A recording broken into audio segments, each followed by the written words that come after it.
Everyone ready? The Royal Commission is now in session. Mr. Gray. Thank you, Commissioner.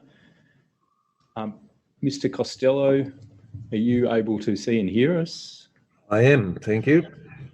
Mr. Costello is joining us by remote link from Melbourne. And in a sense, I'm calling him to participate in a discussion with you, Commissioners. We haven't summoned him and I'm not applying to have him sworn or affirmed. Sure, thank you.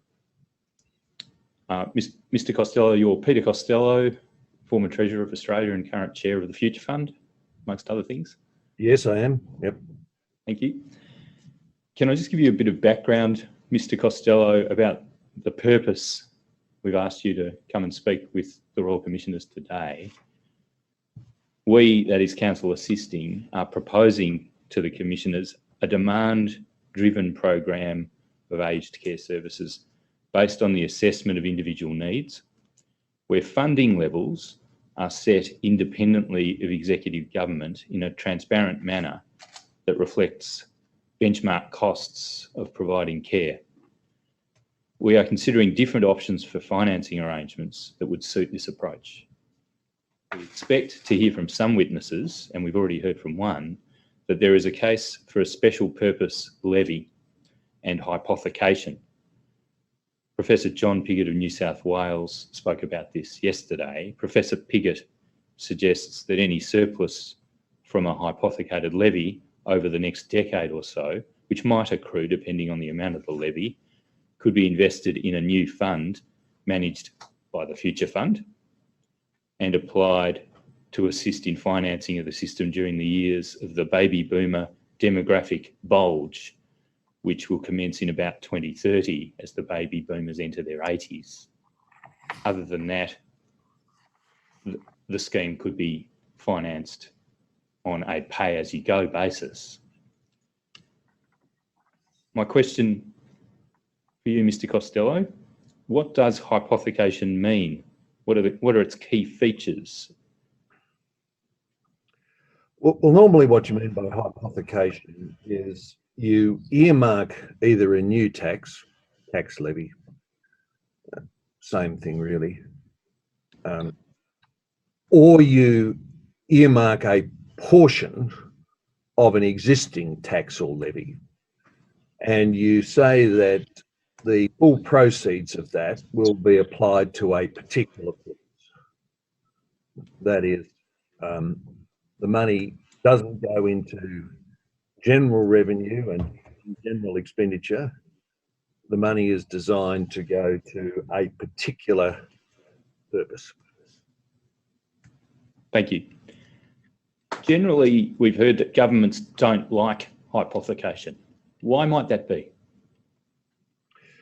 Well, the thing about hypothecation is that as time moves, your demand might substantially change, and your hypothecated levy can either be massively under or massively over.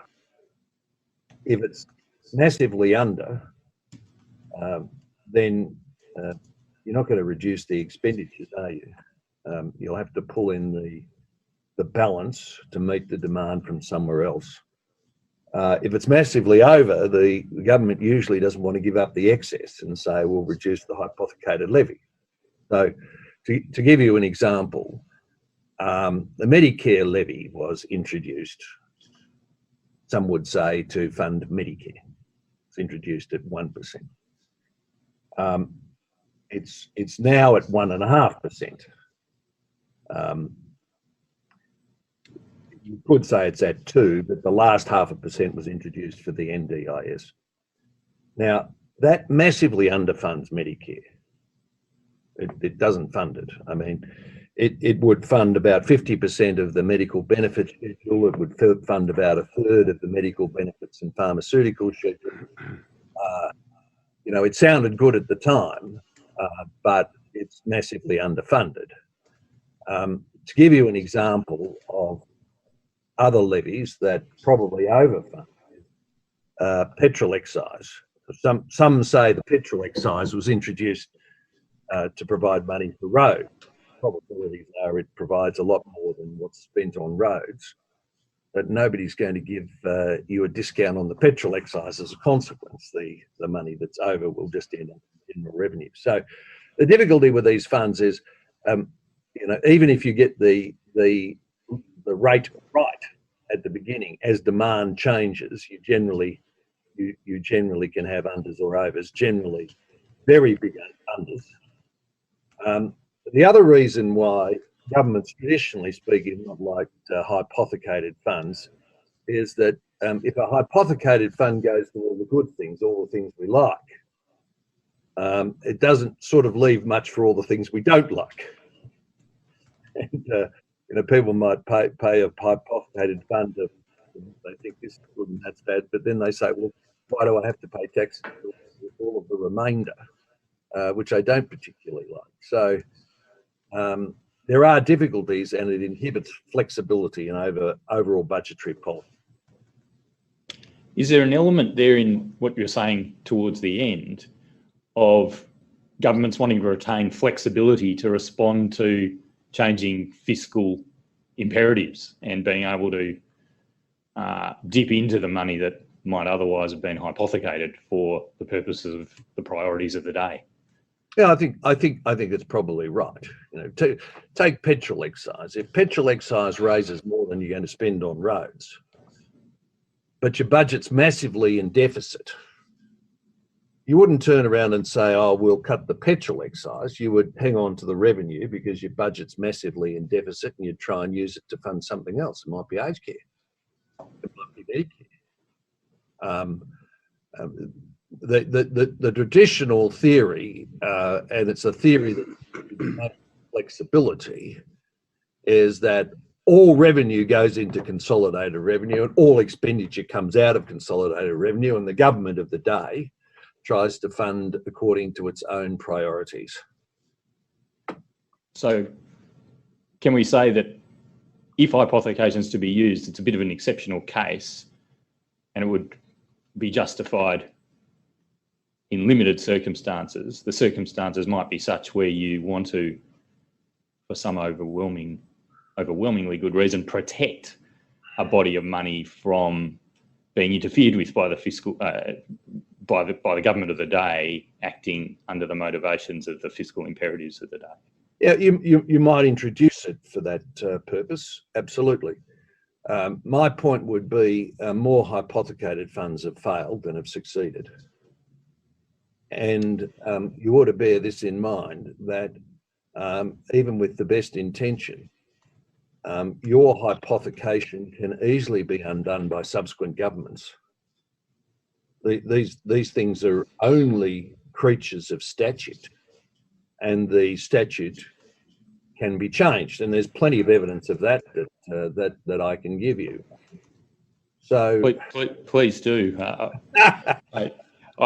I remember you mentioning in a conversation we had an example going right back to the 40s, and if you're able to identify some of these examples, that'd be terrific. Yeah, well, in the 1940s, pretty soon after the Commonwealth took over income tax under the uniform taxation arrangements, the then government, which was the Chifley government, said that they would set up a thing called the National Welfare Fund. And the National Welfare Fund was going to have, I think 25% of income tax would go into it. The payroll tax would go into it, and it was going to guarantee everybody a pension, which sounded good in theory. I mean, the reality is that the pension you got was not in any way based on what was in the National Welfare Fund. The pension that you got was what was allocated under the Social Security Act. So you had money going in under this, but the Social Security was still taking the money out. And eventually, because it had no independent life of its own, this National Welfare Fund, it was folded back into consolidated revenue in the 1970s. I think it was formally abolished in the 1980s. Even when I was first treasurer in 1996, I would still get letters from people saying, "Where's my entitlement in the National Welfare Fund?" Well, there never had been an entitlement in the National Welfare Fund. You never did have your own account in the National Welfare Fund. The National Welfare Fund was a hypothecated idea that didn't independently fund pensions and was eventually folded back in. So there have been various attempts to do these things, but as time goes by, you will find that they generally erode. Can you tell us something of the nation building funds under the 2008 Act of that name? Sure. Well, in the last time the Commonwealth was in surplus was the 2007-2008 budget, which I brought down in May of 2007. We were not only in surplus at that point, of course, but we had retired Commonwealth debt. So the surplus of 2007-2008 was available. Ordinarily, it would have been put with the Reserve Bank, and interest would have been paid to the Commonwealth. We allocated some of that to what became a health and hospitals fund. We allocated some of that to what was called the Higher Education Endowment Fund. And after the election at the end of 2007, the incoming government allocated some for what was called the Building Australia. These were all separate funds that were set up for particular purposes: higher education endowment, or universities, world-class universities, health and hospitals, obviously. Building Australia Fund was designed to build roads and infrastructure around Australia. But the money all came one way or another from the 7-8 surplus. Now, as time has moved on and governments have changed their priorities, all of these funds have been morphed into something else. The money that was left in the Health and Hospitals Fund found its way eventually into the Medical Research Fund. The money that was in the Building Australia Fund found its way into the Future Drought Fund. The money that was in the Higher Education Endowment Fund has now found its way into the Emergency Response Fund. It's still all 7-8 surplus money, but governments in different incarnations have morphed that money into different funds. Now, all of these funds are still managed by the Future Fund. They're managed on different mandates. They have different requirements in relation to capital preservation. They have different rules in relation to withdrawal, but they all had their genesis in the 7-8 surplus. I'm not here to sort of go into an argument about which purpose is better than another purpose. I'm just here to say, 13 years down the track, you might have thought you were putting your money, and I did, because I put the money into a higher education endowment fund. That money is now used for emergency response. Yes. I'm going to ask you a bit about the administration of those funds and, of course, the big fund, the Future Fund, by the Future Fund Management Agency under the governance of the Board of Governors that you chair.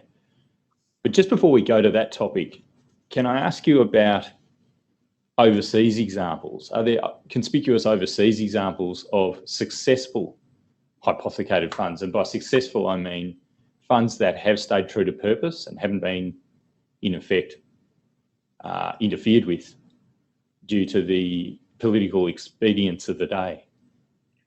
Well, you see these funds around the world. I mean, in America, for example, they have a thing called Social Security, and you pay notionally something into it, and some part of payroll tax goes into it, and it's there for Social Security. What you find with a number of these funds is they're massively underfunded, massively. The Europeans also have this concept of contributory social service. People who've lived in Britain will be quite familiar with that. But again, because of the ageing of the population, most of these funds are massively underfunded. The idea was that you'd set aside money, quite properly set aside money. But what has defeated most of these schemes, because one way or another they give you a defined benefit, what has defeated most of these schemes is the longevity and the ageing of the population. And so all around the Western world, you've got this problem that the ageing of the population and longevity is undermining these funding mechanisms. And at the end of the day, you're either going to require much greater taxes or levies to fund them, or you're going to have to cut benefits. And I think in most countries, the experience is going to be the cutting of benefits. Two quick things about that, Mr. Costello. One point is that you could actually have a process of review of the quantum of a particular levy, couldn't you? Professor Piggott suggested something like this yesterday on a cycle of some years, so it doesn't happen too often. But nevertheless, you could, with regard to demographic developments of the kind that you've referred to, maybe innovations as well, you might take them into account, and other cost inputs. You could have a process of review by which you change the levy every now and again. What do you say? Yes, of course you could, but you still have to enact it. So you have a review. I mean, let me give you an example. I gave you the example of Medicare. It comes in at 1%. It's now at 1.5. It covers 50% of the medical benefits schedule, about a third of the medical benefits schedule, and the pharmaceutical benefits schedule. You put state and federal public hospitals in, the 1.5% Medicare levy covers about 15% of public health costs. Now, you could do a review and you could say, well, it shouldn't be 1.5%, it should be 10%. Of course you could. But that's not the hard part. The hard part would be then going back into the parliament and legislating an increase. Let me give you another example. In 2014, the Commonwealth increased the Medicare levy from 1.5 to 2%. And that 0.5% was to fund NDIS. Right? Now, latest estimates, 0.25% levy might be raising 4.5 billion, 5 billion, but the NDIS is costing about 20 billion. So you could sit down and say, oh, well, we need to make our NDIS levy or Medicare levy not 0.5%, we need to really make it another 2.5%. You could do that. Of course you could do that. But that's not the hard part. The hard part is legislating that. And, people might say to you, this is my original point, people might say to you, yes, I'm very happy to pay a 2.5% Medicare type levy for disability, but I want something off my general income tax in return. And so, as I said before, your tax base to face all the things that people don't particularly like, public service salaries, starts to shrink. And this is the problem with these hypothecated funds. You can adjust them over time, but don't think by adjusting these you might solve your problem here, but you create a bigger problem over there. It's sort of like a balloon. You push down on the balloon here, it'll go up over there. It's not. All I'm saying is I'm not here to argue. I'm just saying it's not a silver bullet. Thank you. The second thing, Mr. Costello, is that, and this is something that Dr. Ken Henry's going to speak to our commissioners about later in the morning, I understand.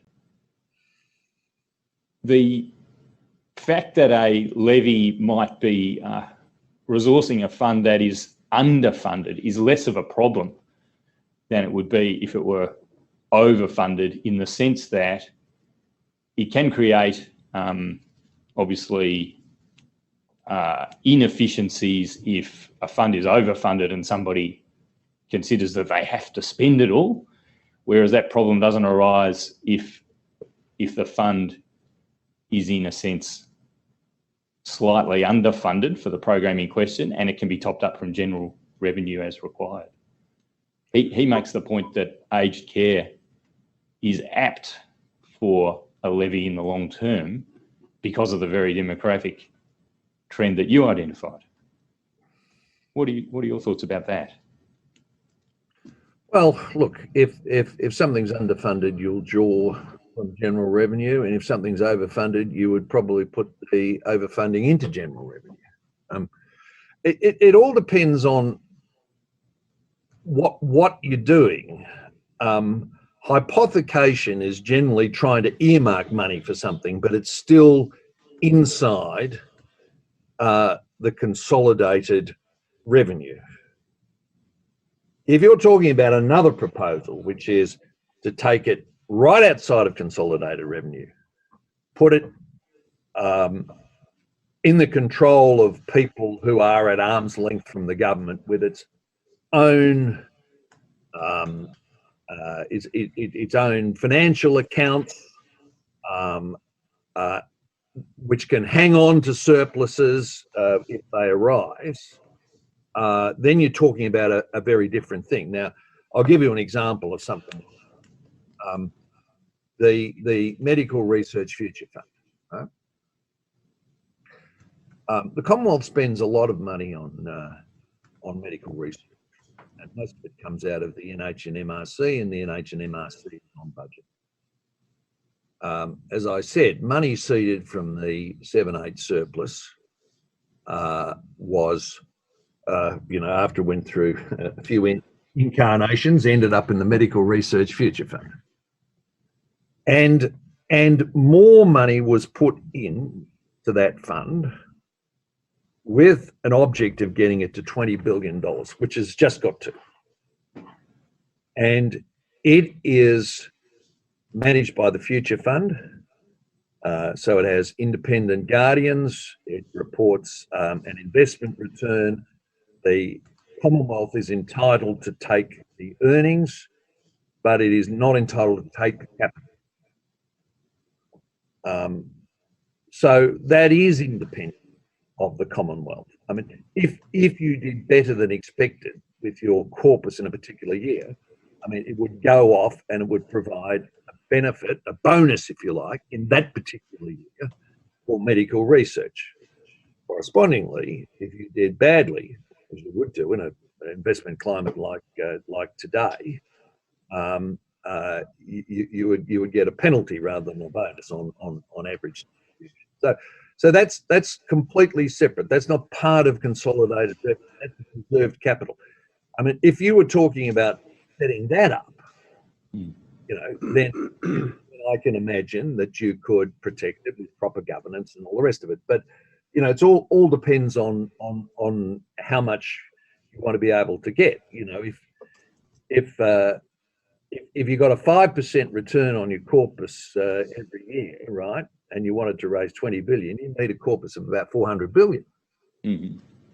And nobody's going to find that for you in the current circumstance.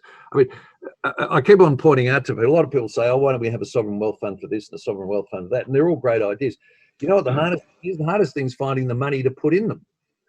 The only reason we've got a sovereign wealth fund is by 2007-8, we had surpluses and we retired debt. So we were able to put money aside. If you were putting money aside in the current climate where the budget's, $180 billion in deficit, all you'd be doing is money aside that would add to the deficit. That's all you'd be doing. Mr. Costello, let's go to the future fund now. Just before you do, Mr. Gray. Yes. Can I just ask you one question about the Medicare levy? My recollection of the levy was that it was really intended for the extra bits. It wasn't always intended. It wasn't intended to cover the pre-existing amount of that had been paid by way of health, and similarly in the NDIS, it was the marginal difference. Assuming that to be right, do you know whether the levy component is about right to cover that marginal difference? Look, nobody can really know. I don't know, and nobody can really tell you what is the marginal difference. Sure. Thanks. I mean, this is the other problem with hypothecated funds. You've got to construct, to actually figure out what you're spending, you've got to construct a counterfactual. You would have to go right back to 1984. You would have to say, what was the marginal difference in 1984? What does that look like now indexed over all this period of time? How do we take into account the changes that have occurred since this period of time? And then you'd be able to construct, what the cost was and try and figure out how much your hypothecated fund was going towards. That's why I said to you in very general terms. Yeah, sure. I'm not saying to you how much it funds, but I can tell you it funds about half of the MBS and about a third of the MBS and PBS. Now, make your view as to how much of that was additional. But the truth is the most medical and health expenses of general revenue. And this is the other problem, you see. We used to go to enormous lengths, you see, with a passport, for example, what's the cost of a passport? Because you're allowed to cost recover, but you can't use it as a revenue generator. And I can remember inordinate amounts of time was taken in a budget to try and figure out what is the real cost of issuing a passport. Because you've got to make an allowance for the security checks, the identity checks, the processing fees. I'm just saying to you, there are enormous technical issues once you get into hypothecated funds, which is generally speaking why governments have moved away from them. Mm-hmm. That's great. Thank you, Commissioner.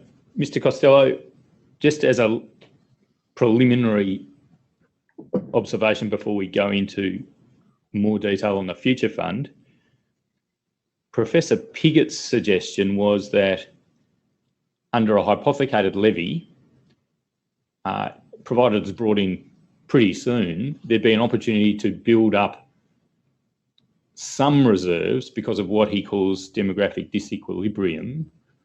That is, the baby boomers would still be contributing to the fund before the baby boomers come to the age where they're high users of the services in question. But he's not suggesting that there be the accumulation of an enormous corpus of $400 billion or something of that nature. It would be a pay-as-you-go administered fund, albeit with the capacity to build up some reserves because of demographic disequilibrium. And in that regard, Professor Piggott suggested that the future fund would be the ideal guardian of those reserves. Can I ask you some questions that you're very well placed, you're probably the best placed person in the world to answer, about the future fund? Was it established in 2006? Hope I've got that right. Yes. Could you tell the commissioners about the reasons and the purposes and the investment mandate that was given for the fund, the future fund itself? Right. Well, so we go back to a different age. As I said, in 2006, the Commonwealth was essentially debt-free. We paid off, in net terms, all Commonwealth debt. And we were still, as an instrument of policy, running budget surpluses. So the idea was to take some of these budget surpluses and to invest them over the long term to deal with this problem, the ageing of the population. That was the thing. Let's put something aside. In 2006, we'll lock it up until 2020 at least. And we know the ageing of the population is coming. We know it's going to be drawing down on the budget. What can we best do now? Let's try and lock away some money. And I mean, if I may say so, and you know, this problem has all been anticipated. We published the first intergenerational report 20 years ago, 2002, and anticipated the costs of the ageing of the population, including aged care. Had a look at it. You know, we said that by 2020, aged care would be probably costing about 1% of GDP, which is probably what it's costing. It was quite accurate. So, you know, 20 years ago, we're sitting down, we're thinking to ourselves, what do we do about all of these problems, the ageing of the population, everything else? So we locked away $60 billion in 2006, set up a fund, which was called the Future Fund, a very robust governance. And we said this cannot be touched until 2020 at the least. And we've invested that $60 billion, and it's earned $100 billion. We had $60 billion. We've made $100 billion off the 60.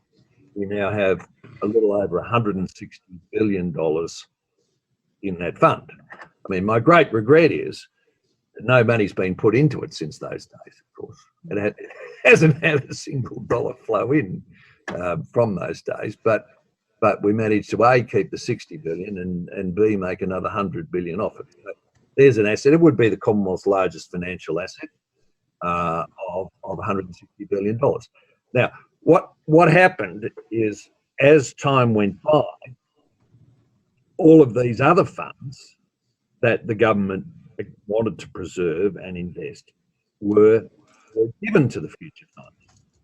So, Mr. Costello, can I just ask a little bit, before we get to those other funds, a little bit about the governance? Yeah.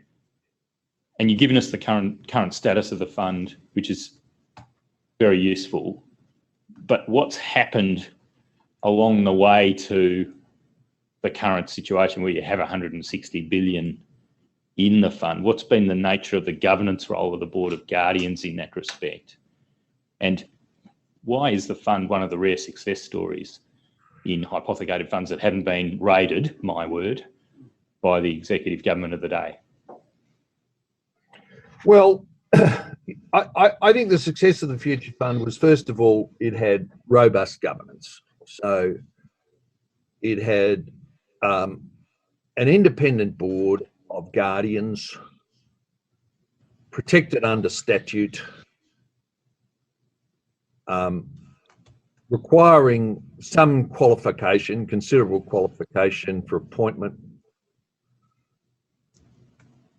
and therefore I think creating some respect. That's one point. Secondly, it had a very clear mandate.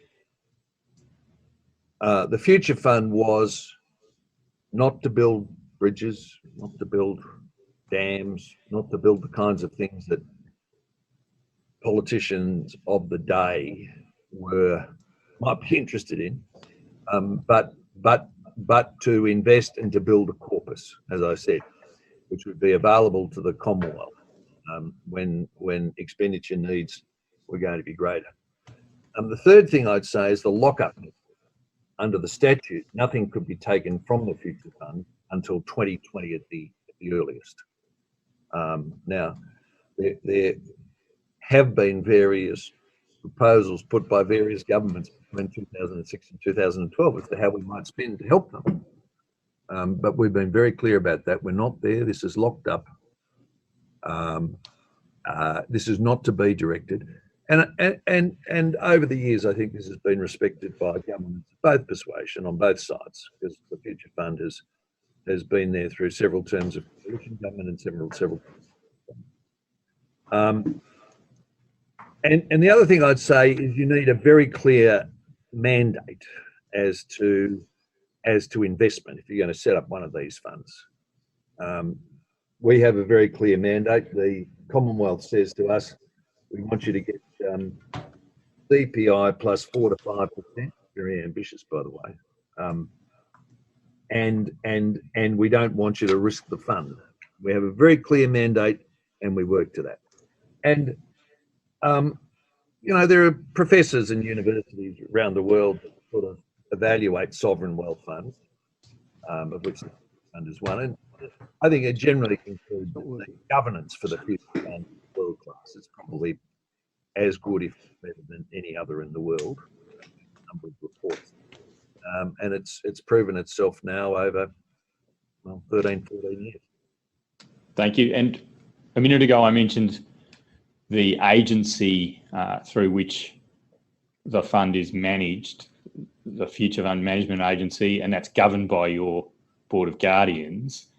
And the agency manages several other funds. You were about to mention them before, and they too are under the governance of the Board of Guardians.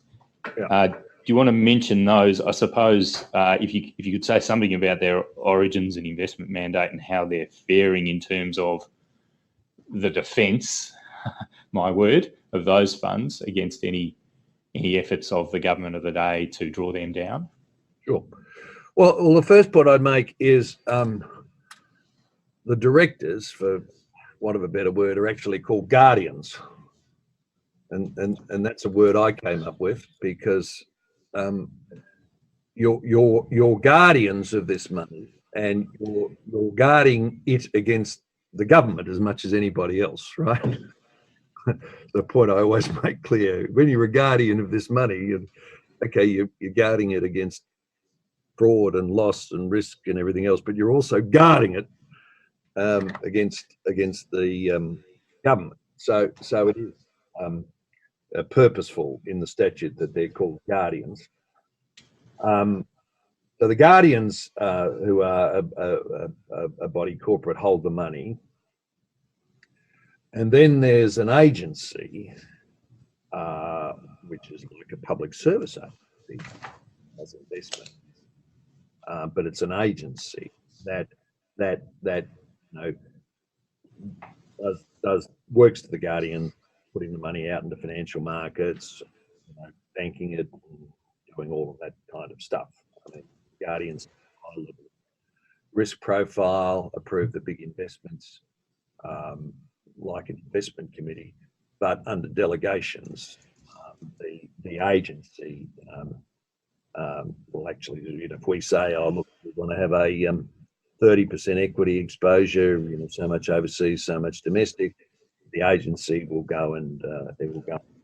So it works to the board in the investment. So this was set up in 2006. The Future Fund Board of Guardians, the Future Fund Management Agency, working to the Board of Guardians. Now, as the years have gone by, and that is the principal fund that was seeded with $60 billion, it's now worth $160 billion. It's returned an average over 9%. As time has gone by, the Commonwealth has said, well, we'd like you to manage other monies on our behalf. So, as I said, it asked us, and we do manage the medical research future. That was seeded out of 7-8 budget surplus, but it's been added to, and it now stands at $20 billion. Now, that has a different investment mandate, a different risk profile, and unlike the Future Fund, which is blocked up for 20 years, the idea there is that you earn come out and go to medical research. So technically speaking, that should stay at $20 billion in perpetuity, and it will just be the income of that $20 billion that will go to medical research. As I said to you before, after the government of the day decided to continue with the Higher Education Endowment Fund, It eventually morphed into the Emergency Response Fund. We manage that. That fund has about $4 billion in it. Again, a different mandate, again, a different drawdown. The Emergency Response Fund can be drawn down up to $200 million per annum in response to a natural disaster. So the money sits there, but the government can call on it up to $150 million per annum if there's a natural disaster. We also managed the Future Drought Fund. As I said, this was a previous fund that's now morphed into a Future Drought Fund again. It has a different investment requirement, and the government can draw $100 million per annum out of that.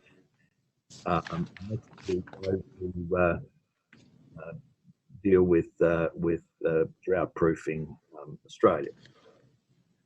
Then the one that you might be interested in the most is, as I said, in 2014, the government increased the Medicare levy from 1.5% to 2%.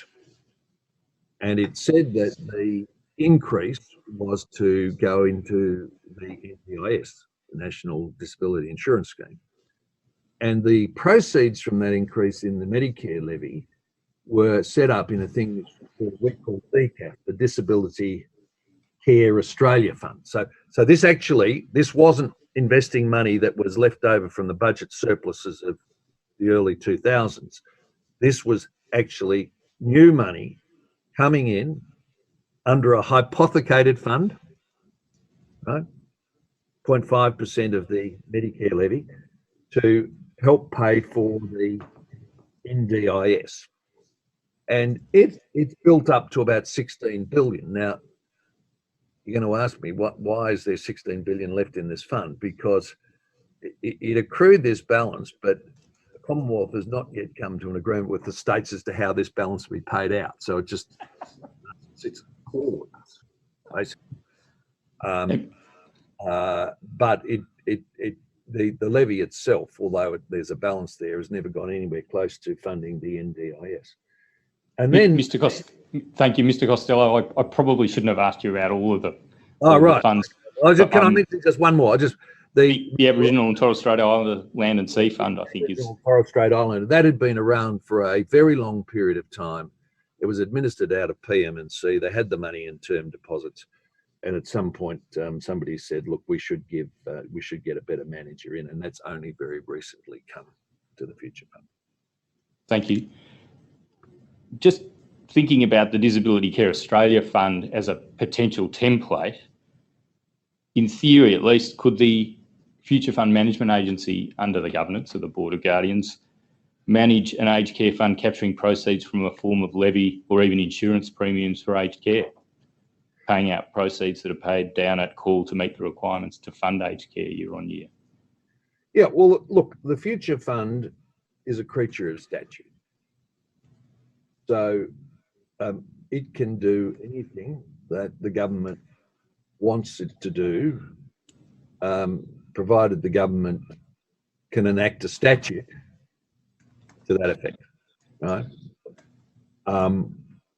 And we haven't sought these other funds, and from an economic or investment point of view, additional small funds take a lot of management, more management than you'd really like. But we didn't seek them, we took them on because the statute was changed and we were given them. So the government wants to change the statute to give us more. Of course, we abide by the law, and of course we can and will do it. The only point I make is, and this is because there have been various other proposals. There have been proposals, for example, for the Future Fund to be a superannuation fund. And the point I make is we're not a superannuation fund. We are a sovereign wealth fund. The money in the Future Fund is owned by the government of Australia. We are a sovereign wealth, and we've got to be very careful that we don't stray off that. So if the money in an aged care fund, if it were set up, it couldn't belong to, the future fund couldn't handle it if it belonged to individuals, like a superannuation fund. It would have to be a sovereign fund. It have to be owned by the government of Australia Yes. for us to really be able to hold it as a fund. Thank you. Mr. Costello, I want to pull back to some other issues now, just before we wind up, and let us know what you can say about these things. But during the Howard Costello government, in broad outline, what were your government's expectations and policies for future financing of aged care apart from the Future Fund? And have there been changes in circumstances which might have undermined those expectations and policies? Look, I don't think it should surprise anybody that the funding of aged care would increase over the last 20 years. I mean, we were flagging this in intergenerational reports 20 years ago. And we did projections as of 2020, and we did projections as of 2040. I think they're pretty accurate. You know, generally those sorts of things aren't accurate. So I think, and I'll speak for myself, my view was in aged care, first thing is we had to do as much as we could to provide in-home aged care, right, which is the less expensive. Right? So that's your first line of defense. Can people stay at home? Can you provide services? Because it's much more, they want to do it, but it's much more economic than putting them in residential. The second thing is that I felt you were never going to be able to run residential aged care with this aging of the population off the taxpayer alone, and you had to get private money. And we introduced what were then called accommodation bonds. Really fought, very hard against by the then opposition. And the idea of that, I think it's the genesis of what you now call a refundable accommodation deposit. Yes. But in those days, they were called accommodation bonds. And the idea was that you would put up a capital sum, and the nursing home or whatever they had previously existed in hostels would get the earnings on that, and you would get the nominal sum back after a contribution deduction, over several years. And it was hard fought reform, that really hard fought, politically very difficult. But I've always believed that capital contribution from the person concerned, applied with proper assets and income tests and proper regulation as to prudential controls and all the rest, so they can get the money back, is the way to go. And we started going that way in 1997. Thank you. Anything that's undermined those policy trajectories in the meantime, do you think? Well, I think the point is, this is where I reckon, more work or more information. I mean, financial products that can allow people to raise accommodation bonds against the family home, which is generally their greatest asset. I think there's much more scope for them, and I think the government could assist there. The government has a thing called the pension loan scheme, which it says is available. Private sector have what are called a reversible mortgage or equity drawdown mortgages. But, I do think, this is a classic area where those people that do use residential care and do have assets should be asked to make contribution and guaranteed a return after their death, which was the idea of the accommodation bond. And I think, although I'm not as up to date as I used to be, I think it's also the idea of the what's now called the RAD, the refundable accommodation deposit. But you'd know more than me.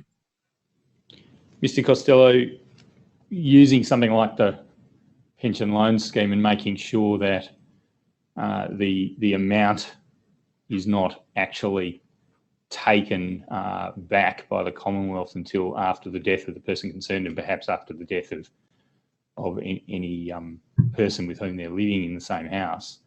Do you think there's scope for the primary residence to really come into this equation and be used for the purposes of contributing to aged care to a greater extent than it is now? I think it already is, isn't it? I mean, you even today, if you're asked to put up an accommodation bond, you can raise that bond with your own house's security. I mean, the point I'd make is that I think people should do it knowingly and in advance, and there should be products that allow them to do that during their lifetime. If you come around and try and take their assets after they've died, I think you can expect to run into a lot of opposition there. Thank you. Now, just touching on that point about fair assets testing or proper assets testing, I think you said, you were speaking about your belief that it's always been your belief that it's proper that there be a capital contribution by people moving to residential aged care combined with a proper assets test and together with prudential controls. I understand you've got some experiences in relation to the way those tests are administered at the moment. Did you want to tell the Royal Commissioners about that? The point I think it is fair to have an assets and an income test. The income test, as I understand it, goes to what the person will be asked to contribute to the daily fee. Right? The assets test goes to what they might be asked to contribute to the refundable accommodation deposit or the accommodation bond, as I call it. Mr. Costello, sorry to interrupt you, but it's probably even more complex than that. But right. my understanding is that there's a combined assets and income test in the context of residential aged care where there's only an income test in the context of home care. Yeah. In residential care, that combined test can apply to both accommodation and care. Well, thank you, because council's point is always the best point, and it's going to lead into this observation. This is extremely complex, and you can sit down and you can devise, the best income and assets test in theory, but can I just urge you, you've got to administer. Now, for members of my family, I have attempted to fill in these income and assets. You all ought to do them. The Royal Commissioners ought to do them. I think there are over 100 questions and 27 pages. And, I think I'm reasonably financially literate. I had a lot of trouble filling it in. I don't know how a person going into a nursing home would ever be able to fill it in. Obviously, they've got to get someone to do it for them because of the complexity. And then, I was asked for more information from the public servants on the other side of the equation. And I'm not being disparaging of the public servant on the other side of the equation, but they're not financial advisors either. They're public servants. We're having trouble filling it in. They're having trouble reading and understanding it, let me tell you. And you know, even if you manage to get 100 out of 100 on this assets and incomes test, somebody's still got to assess it and make a decision. And unless you're going to go out and get an army of financial advisors, there might be some of them who work at the moment, but you'd have to go out and get an army of really good financial advisors to sit on the other side. There's a lot of people, I suspect, filling in forms they've probably never read. You know, so I would just counsel you to do this. I mean,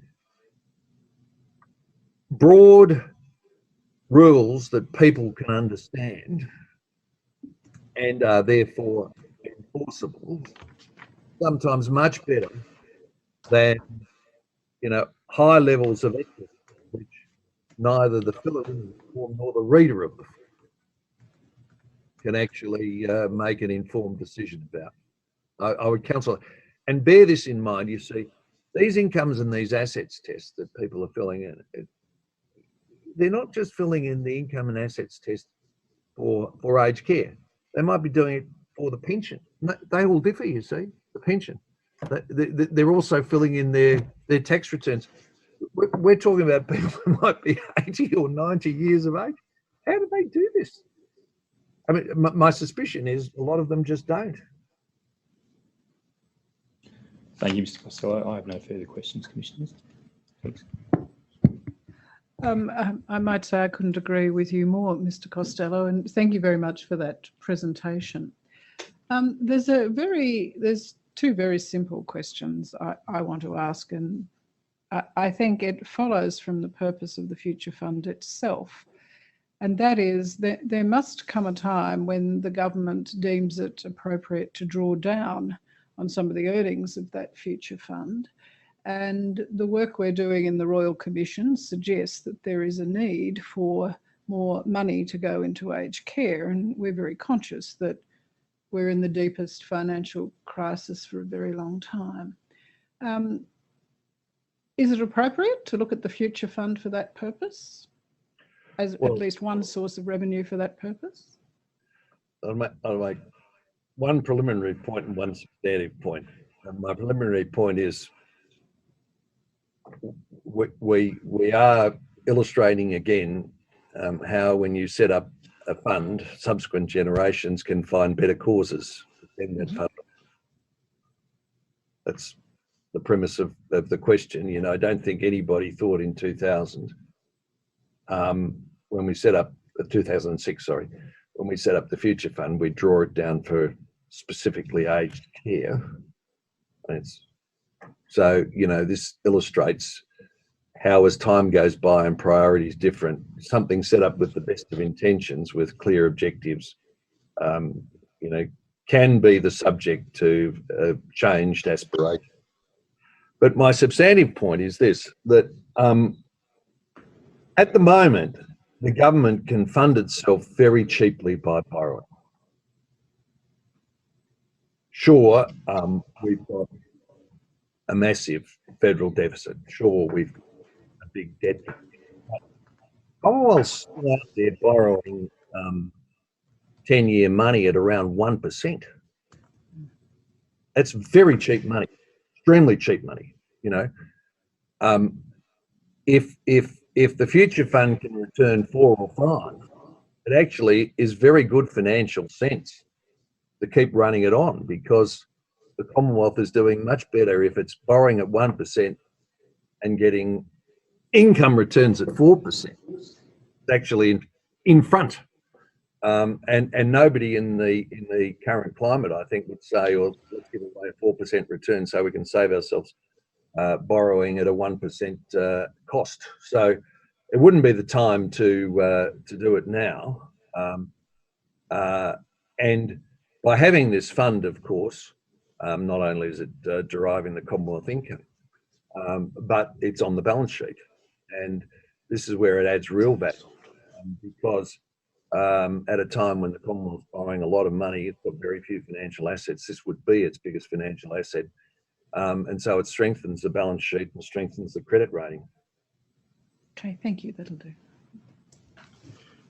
Mr. Costello, thank you very much for making yourself available as you have on a previous occasion. and now today and in the preparation of it. It's been very, very helpful. We've been truly well informed by your observations, and we're very grateful for them. So thank you very much indeed. Thank you. Thank you, Commissioners. Thank you, Mr. Costello. Commissioners, would 11:30 be an appropriate time for resuming? Yes, or should we adjourn for 15 minutes in the hope that we might get the next? Oh, yes, I'm told that's fine. All right, we'll resume at 11:25. The Royal Commission is now adjourned until 11:25 a.m.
The Royal Commission is now in session. Great. Thank you, Commissioner. I call Dr. Kenneth Henry AC. Dr. Henry, do you solemnly and sincerely declare and affirm that the evidence you shall give will be the truth, the whole truth, and nothing but the truth? Please say, I do. I do. Dr. Henry, can you hear me? Yes, I can. Thank you. Now, you've held a number of important and eminent positions. I just want to mention two of them. In the years 2001 to 2011, you were Secretary of the Department of Treasury. That's correct, isn't it? That's correct, yes. And reporting in the year 2009, you led and I think it's fair to say chaired, is that the correct expression? Yes. The tax review, which in fact colloquially bears your name, the Henry Tax Review.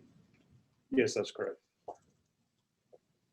And you've prepared a précis of evidence for the Royal Commission, which bears the date 31 August 2020.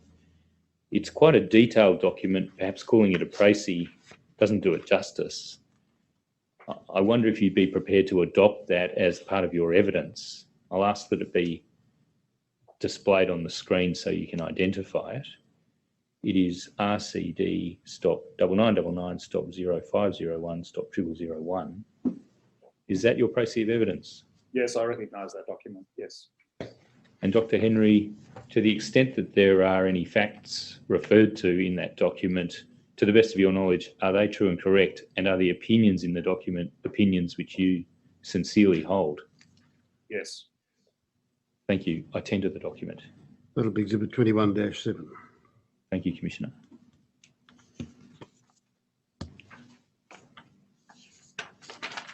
Dr. Henry, I'll just make a brief introductory remark about why we've called you to give evidence. We've asked you to come here today to speak to the commissioners and to give evidence about financing principles and also financing options for the future funding of the aged care system. And in particular, I'm going to be asking you about the advantages and disadvantages of a hypothecated levy for aged care, and also asking you some questions about social insurance, and if we have time, some questions about private insurance. But the focus of your evidence, given the content of your précis of evidence, is going to be on hypothecated levies. Now, by way of context, it would be useful, I think, if we could take you to some aspects of the report on Australia's future tax system in 2009, the Henry Review. And I'll ask that the operator display a number of pages constituting excerpts from different volumes of the report. We'll start with the overview. And yes, that's it. Thank you. That's 9999 0521 0001. Now, on this page, you mention back in 2009, under the heading 7, completing retirement income reform and securing aged care, in the second paragraph, the smaller of the two paragraphs ahead of key directions, the challenges entailed by rapidly increasing demand for aged care, and you outline you're going to be proposing some reforms, and you go straight to the point that this may be an area requiring compulsory levies on all taxpayers. Yes. We'll come to some of the detail later, but is it still your view that this is an area where compulsory tax levies on all taxpayers might and indeed is justified, might be and indeed is justified? Yes, that is the case. Let's go to the next page in this collection of excerpts under the heading at the foot of the page, 9.7, aged care. I'll come to more detail on this in a minute, but you mention in the paragraph that begins right at the foot of the page that there's considerable scope for reform of aged care funding so that it's consistent with the recipient's needs and provided in a way that supports their choices. And then you refer to a concept of unbundling. And you describe the unbundling of government assistance for aged care into accommodation, care, and daily living expenses. Can I just ask you about this concept of unbundling? You do describe it in more detail later in the report, but can you outline what the reasons for doing that might be? Does it make good economic sense, for example? Yes, certainly. It does make good economic sense. As you know, aged care typically bundles together 3 or 4 related but different things. Firstly, there's personal care, and as we noted in our review a decade ago, it's personal care, things like assistance with eating, personal hygiene, minor medical treatment and so on, that explains why government is active in the provision of aged care services. But in addition to personal care, there's healthcare, which is obviously closely related. But then there's assistance with everyday living, what's referred to in this paragraph as daily living expenses. And then fourthly, in the case of residential care, there's also accommodation. Now, typically, and especially in respect to residential aged care, these things are all bundled together. And it's very likely that the client has very little idea of how much they're paying for each. And that compromises their ability to exercise rational choice as a consumer, obviously. But the bundling together also makes it difficult for government to target subsidies appropriately. So, for example, it doesn't really make a lot of sense for the government to be underwriting accommodation. It may choose to subsidise accommodation expenses, as the government does with respect to rent assistance generally, but to completely underwrite accommodation would not be sensible from a policy perspective, in my view. Whereas providing healthcare and personal care free of charge to the recipient obviously does make a lot of sense, and that's how we effectively run the Medicare system. So the unbundling, I think, is quite important from the perspective of a consumer being able to exercise informed choice and a government being able to determine how much subsidy should be provided for various components.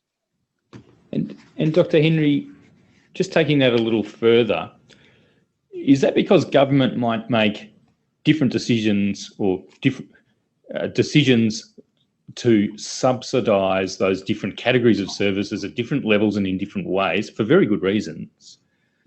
And that makes it very important that what I'll call the price, which might be a combination of the level of the subsidy provided by government, and there might be a user contribution in it too.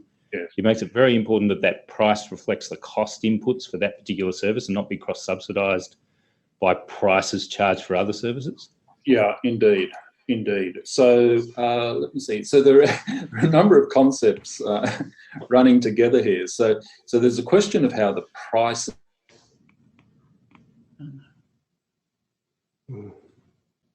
We've just got an interruption in the link, Dr. Henry. We'll just wait and see if it restores itself, and otherwise we might have to briefly adjourn, Commissioners. We'll just see how we go.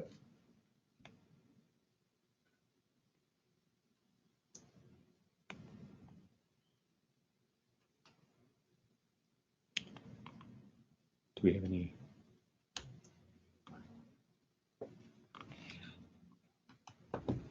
Should we have a brief adjournment? Well, there's no point. We may as well just sit here until.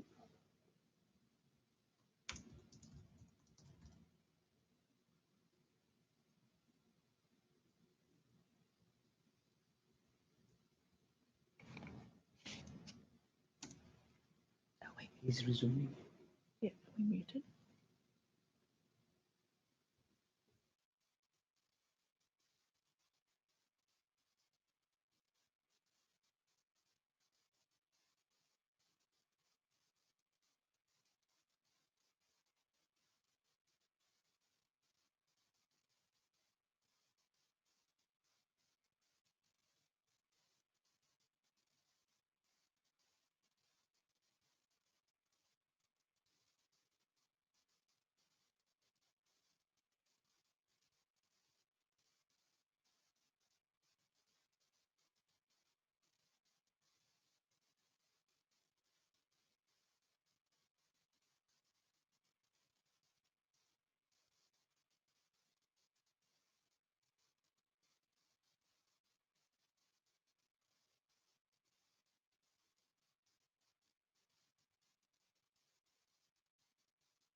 Can we adjourn without adjourning?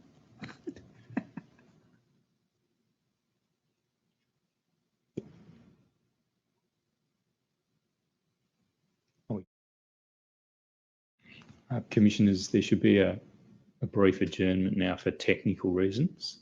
We don't know how long that adjournment will need to be, but we hope it will be of short duration.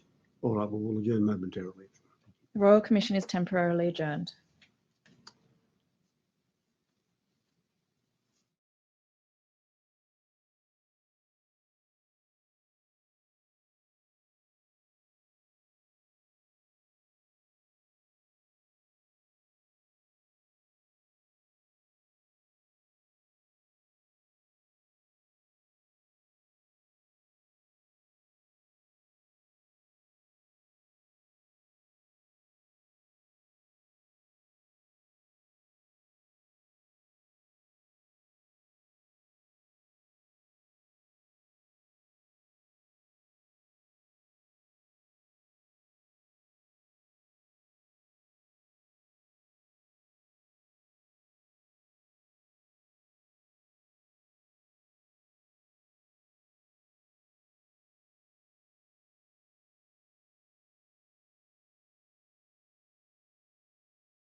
The Royal Commission is now in session.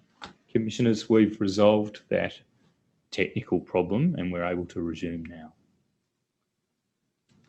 Dr. Henry, when we were interrupted by that technical issue, I was asking you about unbundling and the reasons for pricing reflecting cost inputs for services for which the price is charged. And I wonder if it might be worthwhile to turn up a page from the Henry Review. It's actually page 631. Operator, please display page 0018 of the collection of excerpts from the Henry Review report. And Dr. Henry, I'll just ask you to carry on with your evidence about unbundling and the economics of unbundling, if you would. Yes. When we were interrupted by that technical failure, I was explaining that it's important to determine the price for service, which is really what the provider receives. And then secondly, in this area, we need to decide as a matter of policy how much of that should be contributed by the client. In the case of residential aged care, we're talking about the resident, of course, and how much should be contributed by the government by way of subsidy. Now, policy would suggest that the attitude that the government takes with respect to those various components and providing a subsidy for those various components will differ according to which component it is. And so in the case of health care, the government subsidy is likely to be very large, quite possibly 100%. Whereas in the case of assistance with everyday living, which is an important service provided by aged care providers as well, the government contribution on policy grounds will be likely to be very small. Now, without accurate costing of those individual components and unbundling, it's very difficult for the government to determine how much should be provided by way of subsidy. Thank you. And just picking up on a point that the review report notes in the last paragraph of the page currently being displayed, could you explain the concept of potential cross-subsidisation between, I beg your pardon, probably the better paragraph is the penultimate paragraph. Cross-subsidisation in funding arrangements. The report there says, about 5 lines from the bottom, cross-subsidies in funding arrangements can lead to inefficient provision, etc. Can you explain why it is that the pricing of these particular components of aged care leads to better or more efficient outcomes, and cross-subsidisation between them can lead to inefficient outcomes?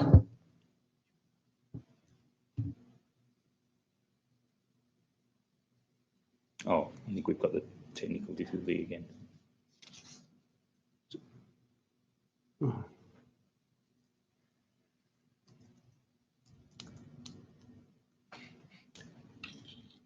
Commissioners, it might be best if we adjourn in order to make alternative arrangements. Yes, that might be best. And perhaps we'll be able to interpose Dr. Henry at a later time in the hearing once we've secured a connection. Well, let's do this, Mr. Gray. Let's adjourn for 5 minutes so that you can work out what needs to be done, because it's conceivable that it might not be possible to interpose. Yes.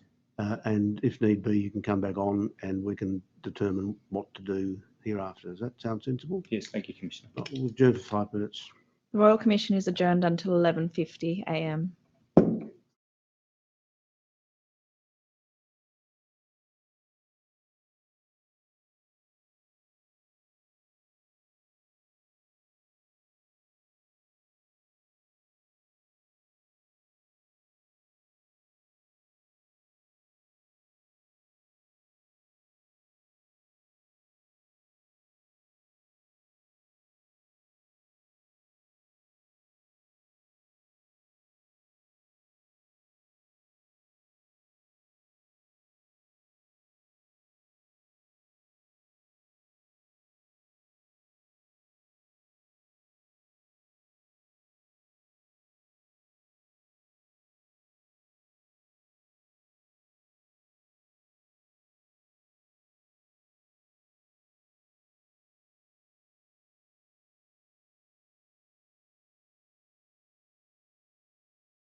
The Royal Commission is in session.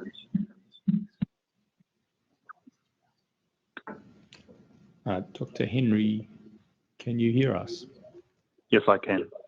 Thank you. We've moved to a telephone line, Commissioners, and we've decided to resume the hearing just using an audio feed from Dr. Henry rather than using a video link. Yes, thank you, Mr. Gray. Dr. Henry, I was asking you about cross-subsidisation and economic efficiency with reference to page 631 of the tax review report. Yes. So please do continue where you left off.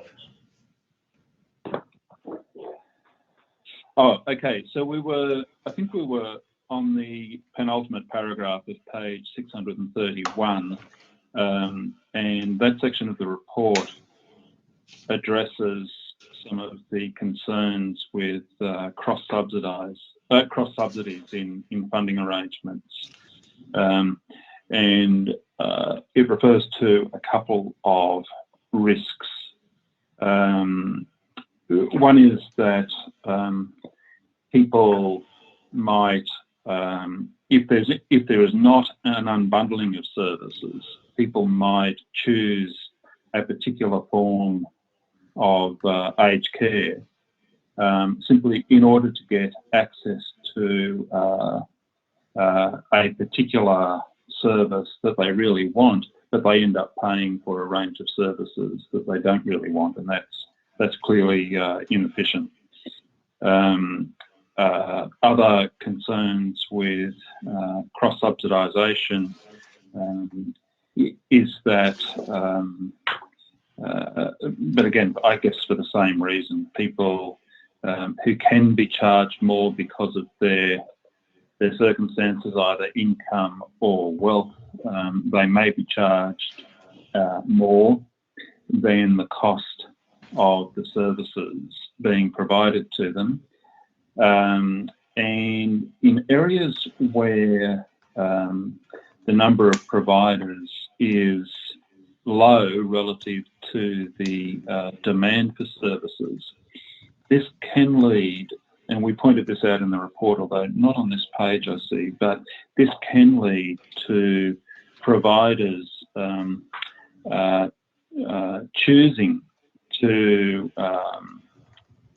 accept as clients people who have the means to pay more, and not making their services available to people who have the means to pay the cost, but are not able to compete with those who have the means to pay more.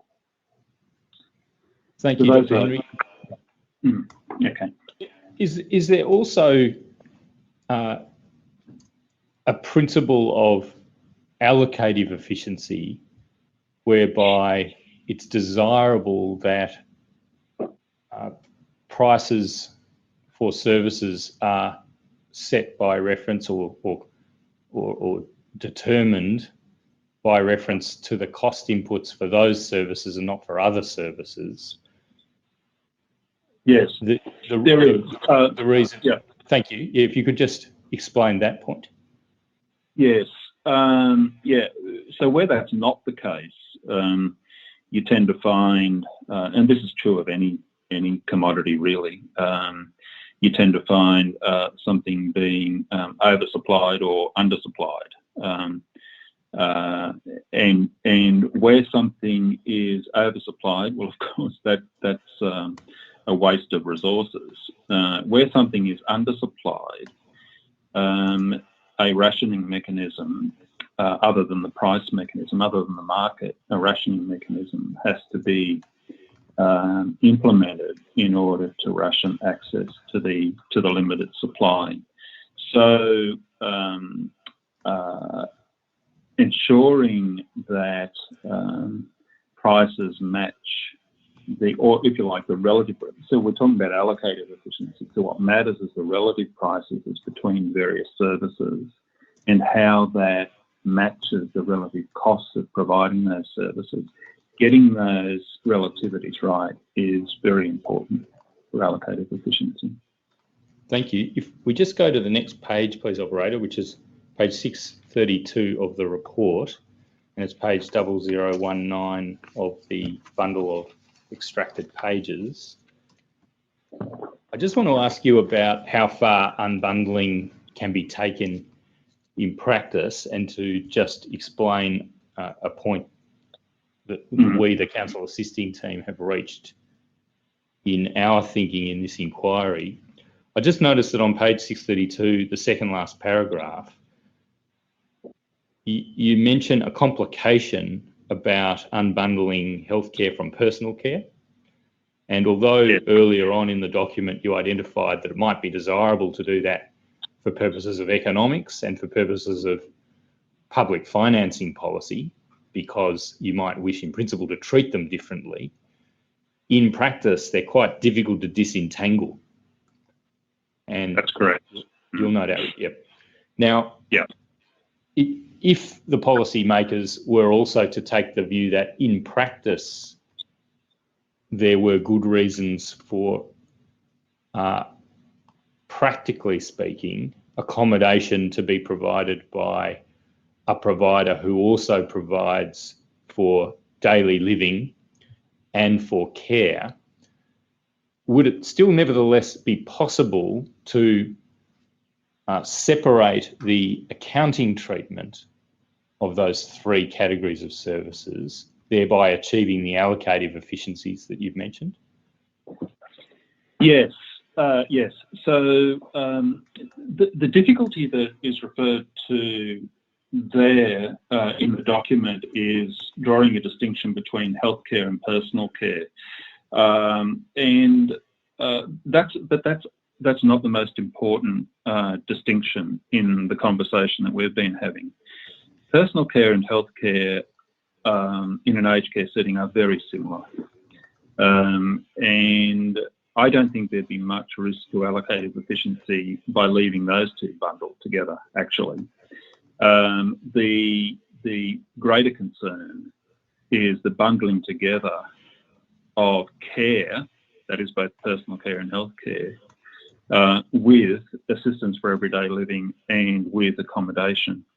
Now, were a single provider to be providing a bundled service of care, assistance with everyday living and accommodation, it should be feasible as an accounting matter to separate those three things out, to be able to identify clearly what is care, what is assistance with everyday living, and what is accommodation. That should be possible as an accounting matter. Thank you. And there'd be good reasons for doing so, I take it, by reason of your earlier answers. Correct, that's correct. There'd be very good reasons for doing so. Yeah. Thank you. Operator, we can take that paragraph down now.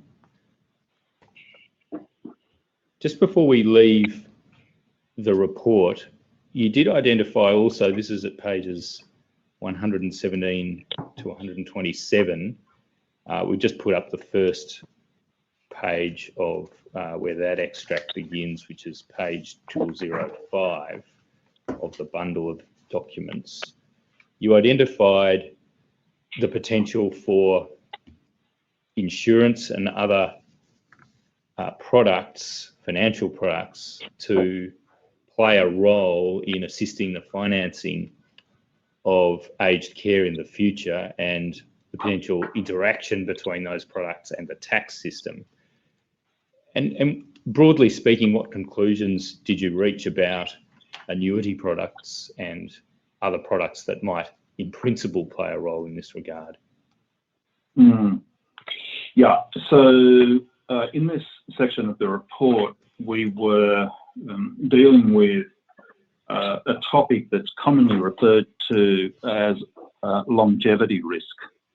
It's an odd expression, I know, but it specifically refers to the risk that a person lives to an age beyond life expectancy. And of course, fully 1/2 of the population will live to an age beyond life expectancy by definition, so it's not a small matter. But typically when people are thinking about the retirement income system, including superannuation, they're thinking about a system that is designed to provide people with an adequate standard of living to age expectancy. And so the system is unlikely to have been designed, I'm talking about superannuation in particular, unlikely to have been designed to provide an adequate standard of living for that 50% of the population who happen to live beyond life expectancy. And for that reason, in policy terms, there's a good case for thinking about how that risk of living beyond life expectancy, how longevity risk might be managed. Now, conceptually, an obvious contender would be a deferred annuity. So this might be an annuity which somebody purchases when he or she retires, but which only pays out either as a lump sum or a pension once, if and when they reach life expectancy. So, for example, they might retire at age 65, and they might at that point purchase a deferred annuity, which becomes payable if and when they reach, let's say, age 85. And if it's provided in a pension form, it might be something which is payable to them for as long as they then live. But and there's been a lot of interest in these sorts of products in Australia for quite a long time for that reason. But even today, I would say the market is quite immature. There hasn't been a lot of development of this sort of product. And we noted that in the report 10 years ago, and we noticed that... Yeah, I'll ask the operator. I'll ask the operator to put up probably what's now a more relevant page. I'll just ask the operator to show page 0006, which is page 118, Dr. Henry. Just illustrating the point you were making about, in effect, longevity risk and the trends. And then I'll ask the operator, thank you, operator, I'll ask you to go now to page 2009, displaying recommendations 21 and 22 of the review. Thanks, Dr. Henry. Yes, got it. Yeah, good. Just more relevant, and maybe if those recommendations could be called out so they're visible to people viewing the web stream. Thank you. Thanks, good. No, thank you. That helps me too, because that's where I should have been going, is to those recommendations. And so we came to the view that there were things that the government could do to support the development of both immediate annuity and deferred annuity products in the Australian setting. Firstly, by supporting the development, and this is recommendation 21, supporting the development of a longevity insurance market within the private sector. And we noted a few things that government could do there. Firstly, issuing long-term securities. At the time that we made this recommendation, the government wasn't issuing a lot of securities, but today is, and has lengthened the maturity of those securities on issue as well. So that is a development that's underway. Secondly, the government should make available data that would be needed to maintain what we call the longevity index, and that would assist product providers to hedge longevity risk. So this would assist in the development of those products. And the third, there are certain prescriptive rules in the SIS regulations relating to income streams that restrict product innovation, and we recommended that those be removed. The recommendation 22 goes further, and what it really recommends is that if the private sector is not able to develop these products, then the government should consider offering a product that allows a person to purchase a lifetime income. We did note that careful consideration needs to be given to this.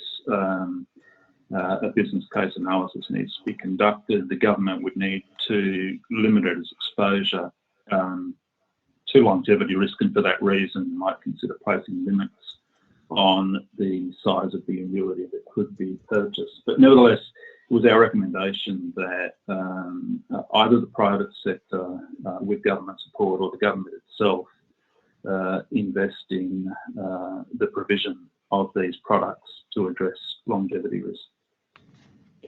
Thank you. And just before we leave the report, I should just close off where your conclusions rested on aged care. We'll go to 2 pages. One of the topics you were concerned with was the means testing regime, and you set out some principles at page 637, which is page 0024 of the bundle of pages, and your conclusions under the graph there. I won't ask you to explain them, but I will just ask: have your views changed with respect to the principles you identify there for design of a fair means testing regime for aged care? I don't. No, not really. The reason I'm hedging, I'm sorry, is that we considered it important that the system not impose on people either through the income test or an assets test or through charges for aged care, not impose an effective marginal tax rate greater than 100%. And just to explain that was because we took the view that the system overall should not require people to draw down on their assets, because to do so, quite apart from anything else, to do so would provide an incentive for people to do just that, to avoid the charging arrangements. Having said that, and this is now going beyond what was said in the report, at some point in a person's life, the systems, the various systems have to be brought together. The retirement income system, the aged care system. At some point in a person's life, it would make sense for those things to be brought together into one system, because it would be absurd if somebody were to spend their last years in an aged care environment that was really upstandard and die with a huge, with a large wealth, a large retirement savings account, if you like. But look, I haven't thought through how and at what point in a person's life it might be sensible to think about bringing all those things together. And we didn't do the work for the review, but in the last 10 years, I have been wondering how one might go about designing the systems so that they end up being one system at some point in a person's life. Yes, thank you. Can I ask you about a remark you make in the précis of evidence at paragraph 4. At that paragraph, you say, I felt uncomfortable, and I take it that this was at a time when you were Secretary of the Treasury. I felt uncomfortable about existing, thank you, existing financing mechanisms and policy arrangements, and you go on. Now, would you expand upon the concerns you had at the time you're speaking about when you were Secretary of the Department of Treasury, and what reflections you've had since then about potential solutions? So, just a little bit of background. Of course, one of the things that we were doing at this time was developing the intergenerational reports. This is by no means the whole answer to the question, but it is an important part of the answer to the question. So the first intergenerational report, which of course I led the development of, it was published in 2002, and it, like all intergenerational reports since, I think, anyway, it identified aged care as the fastest growing component of government expenditure. And of course, the intergeneration reports, they make projections out over 40 years. And the projections that we did in the Treasury of the cost of government of aged care suggested that it was going to impose an increasing fiscal burden on government.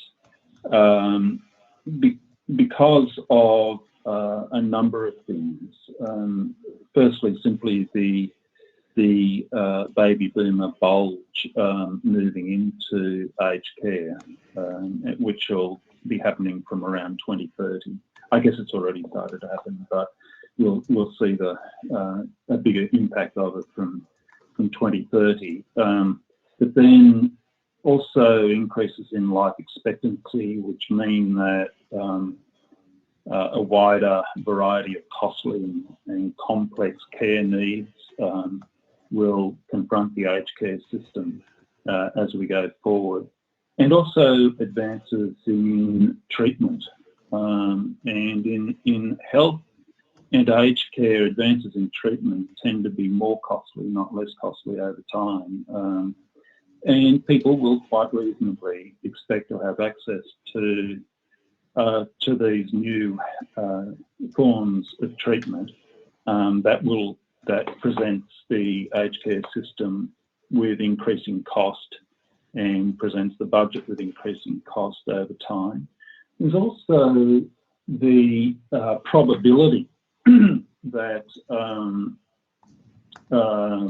more and more people will opt for care in home, so-called ageing in place, and that is relatively more expensive, and yet makes a lot of sense for a lot of reasons, and so that could also be a source of increase in costs. So that was one of the issues, but I've got to say to you that was not the principal source of concern that I had as Treasury Secretary at the time. That my principal source of discomfort is that the system overall is horribly complex, and it contains a very high level of uncertainty for people. People who are elderly, people who are vulnerable, people who are suffering emotional and psychological stress. Many, of course, unfortunately, are mentally impaired to some extent. Too many have little or inadequate family support, and they confront the aged care system knowing nothing about it, knowing that they have no real option but to throw themselves into the system, because it's quite simply impossible for them to continue to look after themselves, and they're bewildered.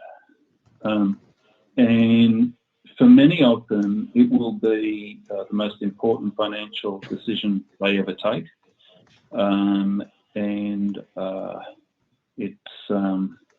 It's a situation that maybe it's too strong too strong an expression to say that it's unconscionable, but I really felt uncomfortable with it at the time, and I don't feel any more comfortable now. But I also thought that, you know, this system is unsustainable. It's underfunded, it's under-resourced, and it will not be tolerated. And in particular, it will not be tolerated by the baby boomers themselves when they find themselves in this system. So it seemed to me that the baby boomer cohort, which is a very politically powerful cohort, that they would not tolerate a continuance of this system. And of course, that's, you know, there has been increasing concern expressed about the sustainability of the system, not just its fiscal sustainability, but whether it is capable of providing an adequate level of care to people. There's been increasing concerns about that.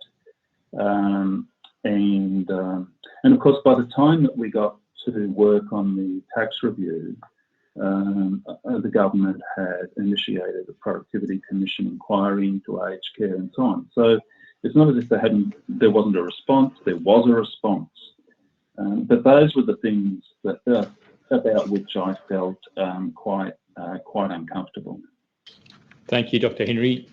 Just picking up on two of the key themes there, they're somewhat in tension, aren't they? Sustainability, which might entail attempting to net as much of the financing burden as possible from user contributions, with the bewildering complexity of the system and the duress placed on people in having to make decisions at a time of crisis, probably virtually the greatest financial decisions of their lives, perhaps. That's right. Mm. How, in your view, are the Royal Commissioners to approach any attempt to reconcile those two principles? Fundamentally, the question, it comes down to a question of the role that the government plays. So how much of this does the government take on its shoulders? And that's both with respect to the choices that are presented to clients, not just choices, the information that's presented to clients, and also, of course, how much of it is funded through the taxation system in one way or another, rather than relying upon the means of the individual. I don't think there are other instruments for government. I think those are the two big issues. Yep. And you know, and there are a lot of deficiencies here. So the sector is not very transparent. I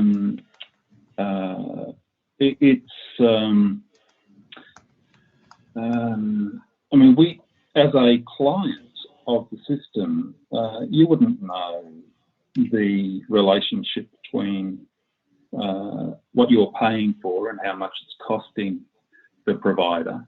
But then the government probably doesn't have much idea either. It does with respect to some things, but not with respect to everything. And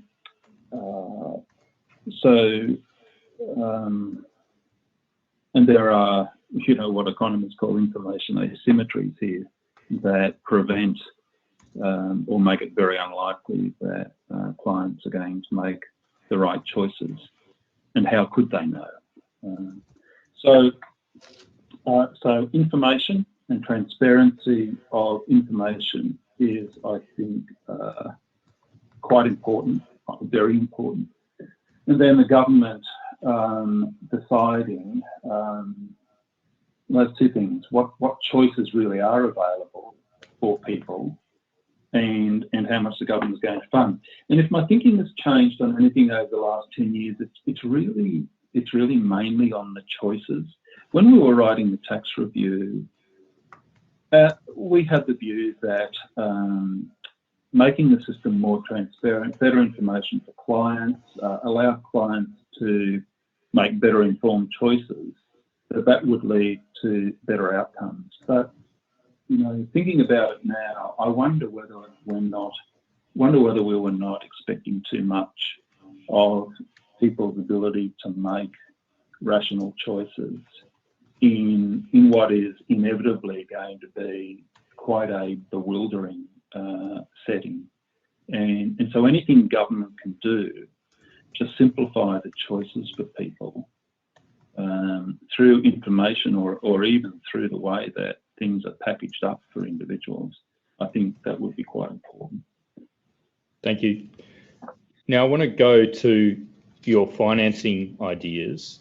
What principles should be used to assess the various financing options that are available? And on the table, I suppose we have allocations from the Consolidated Revenue Fund on an annual basis as determined by the government of the day, presumably in line to some extent with projections in the forward estimates model. We've got a hypothecated levy resulting in funds going to management in a dedicated fund, and that perhaps being administered on a pay-as-you-go basis to meet the impost on the fund in the form of the burden of financing the aged care system in a particular period. And there might be timing differences in the revenues in and the expenditures out, so that there might be some reserves build up, but predominantly we'd be conceiving of that as a pay-as-you-go managed model. You might have social insurance. Again, that could be managed as it is, we understand, in many places around the world on a pay-as-you-go basis, or conceivably because of timing differences, you might have some reserves accumulate. You might have combinations of all of these things. You might have also scope for privately managed products, including insurance products, to play some part, although the preponderance of the evidence so far suggests that the role played by private insurance products would be, in effect, a supplementary role. So, Dr. Henry, what are your thoughts about how these should be evaluated? What are the principles that should be used? Yeah. Okay. I think there's a good case for having an identified hypothecated levy. As noted earlier, we raised that in the tax review as something for consideration. We didn't actually recommend it formally, but we raised it as something for consideration. I think the arguments for it have only increased over time. I think it's important. I mean, because it would be a tax levy, it's important that it satisfy the general principles of good taxes, that it be adequate. That principle is often ignored, although it's obviously the most important. Secondly, that it be equitable, thirdly, it be efficient, and fourth, that it be simple. And that principle too is usually ignored. But those are important principles of taxes. But if we're going to have a hypothecated levy, then it's also very important that the levy be transparent, that there be an accountability to Parliament for the size of the levy, demonstrating that the levy, the connection between the levy and the cost of the system that the levy is funding. And also critically important that the levy over time prove to be sustainable. So those principles of transparency, accountability and sustainability are very important in respect of a hypothecated levy. Dr. Henry, we've heard that generally governments and probably Treasury officials are not keen on hypothecation and presumably not keen on levies that are dedicated to hypothecated funds. And yet here you are saying that there's a good case for the financing of aged care by a hypothecated levy. What makes aged care special in this regard? Yeah, very good question. And just so you know, I am generally not in favour of hypothecated levies. So let me explain that first. The general problem with hypothecated levies is that once the revenue's been raised and raised for a particular purpose, then there's every incentive for all of that money to be spent, even if there's no good case for the money being spent at the margin, or even if there is a more demanding, a more worthy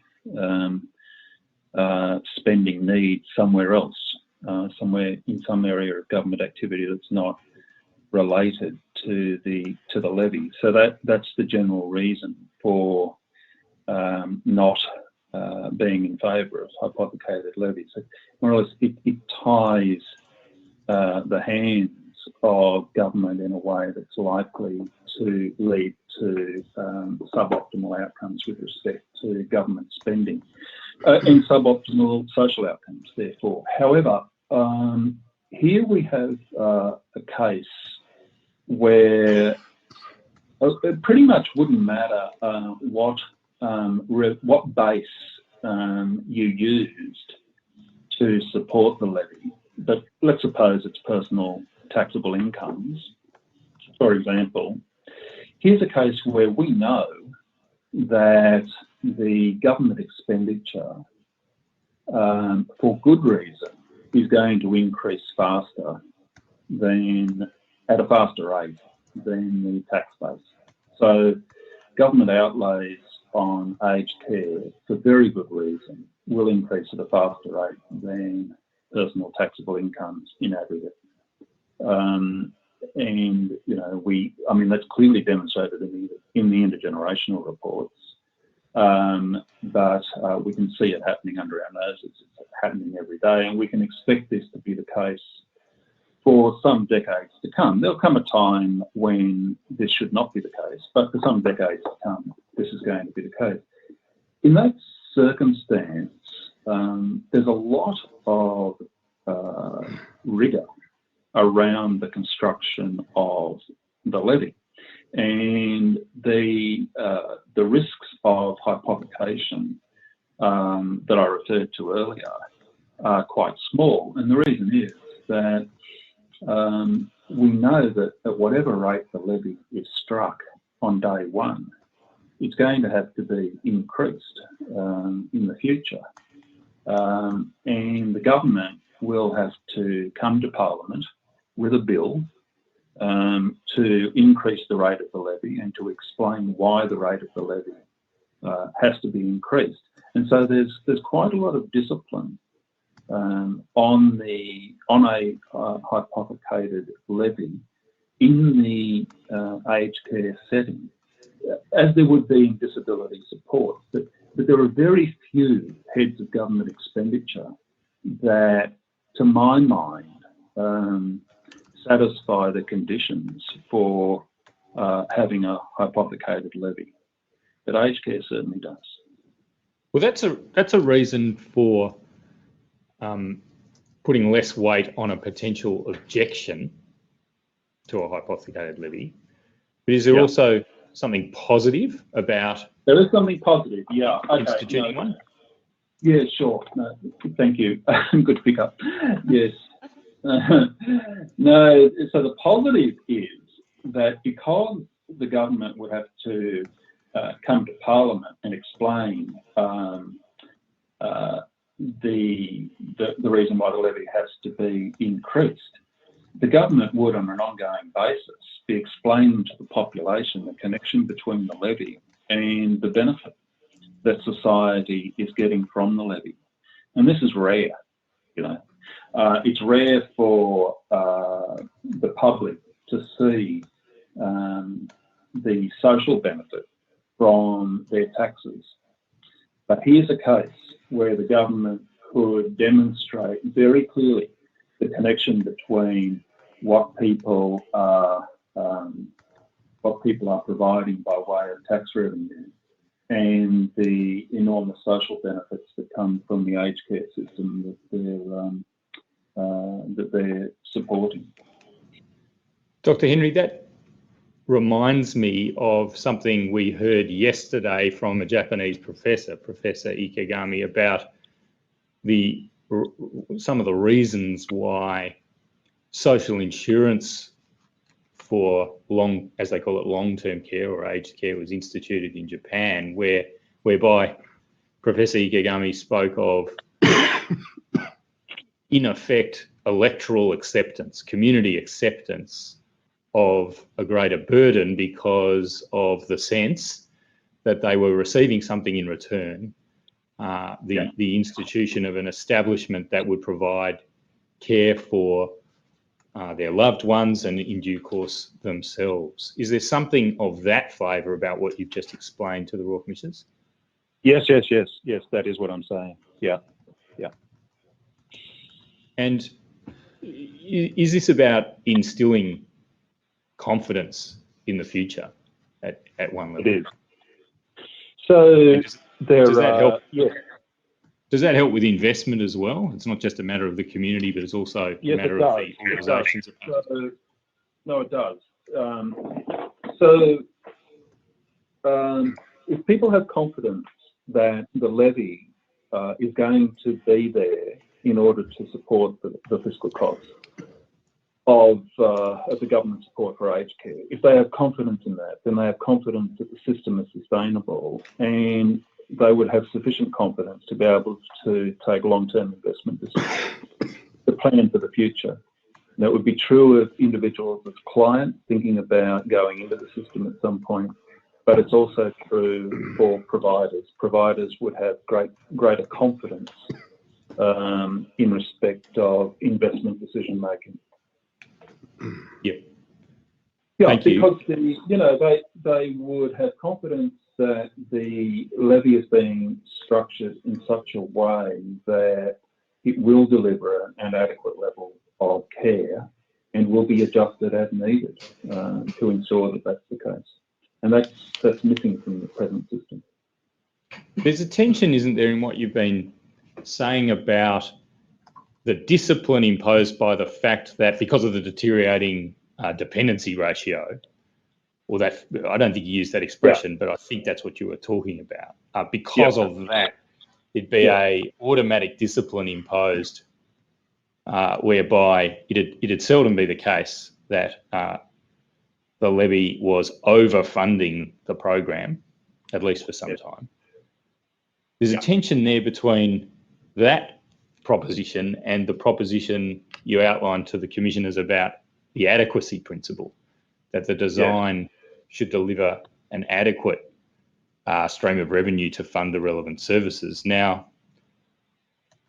are we envisaging here a system where the levy should be set in a way that might provide for reserves? For example, to some degree, there might be reserves built up from the baby boomer generation, say, who are still going to be contributing via the tax system for some time before they leave the tax system and some proportion of them begin to use aged care services?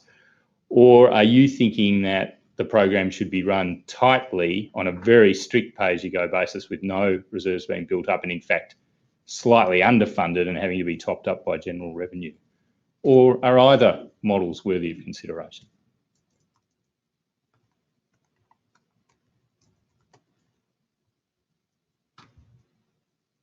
Do we still have you on the line, Dr. Henry?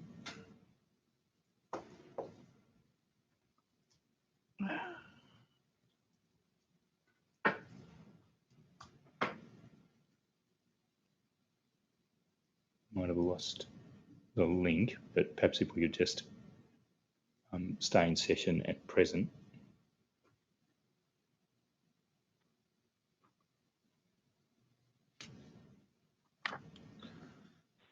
Hello. Dr. Henry, thank you for re-establishing that audio link. I was asking you about a tension I perceived between the adequacy principle and the discipline resulting from the deteriorating dependency ratio. I don't know whether you heard the rest. No, I of did. my question. I did. Yes. Thank you. Yes.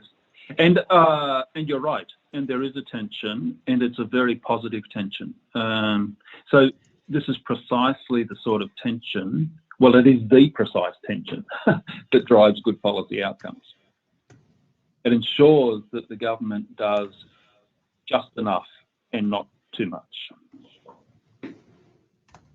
And do you have any particular inclination towards whether the fund would be managed in a way that, on the one hand, calibrates the levy to establish perhaps some measure of reserves for future expenditure on the baby boomer generation, or on the other hand, is run very lean? Yeah. I think it should be run very lean, and my thinking on this has changed over the years.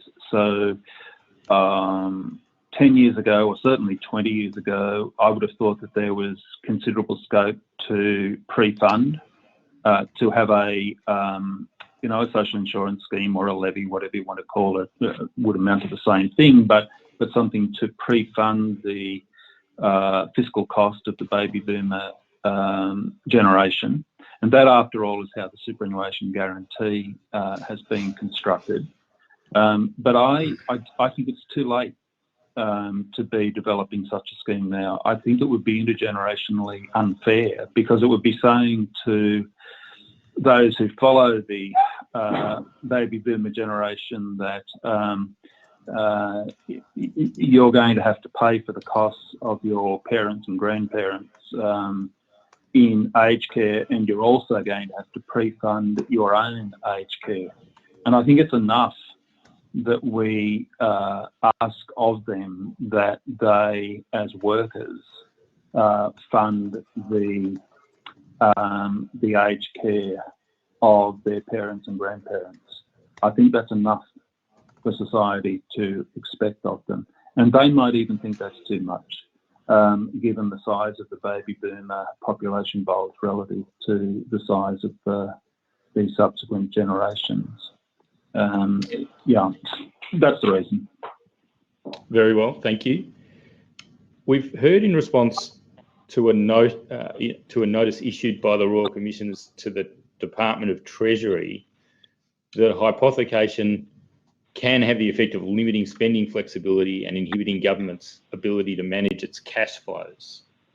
And I suppose, Dr. Henry, that is a truism. Yes. In effect, that is what it's intended to do. So how does one approach the calculus of considerations here? To the extent that those things are disadvantages, are they counterbalanced in this instance by advantages that outweigh the disadvantages?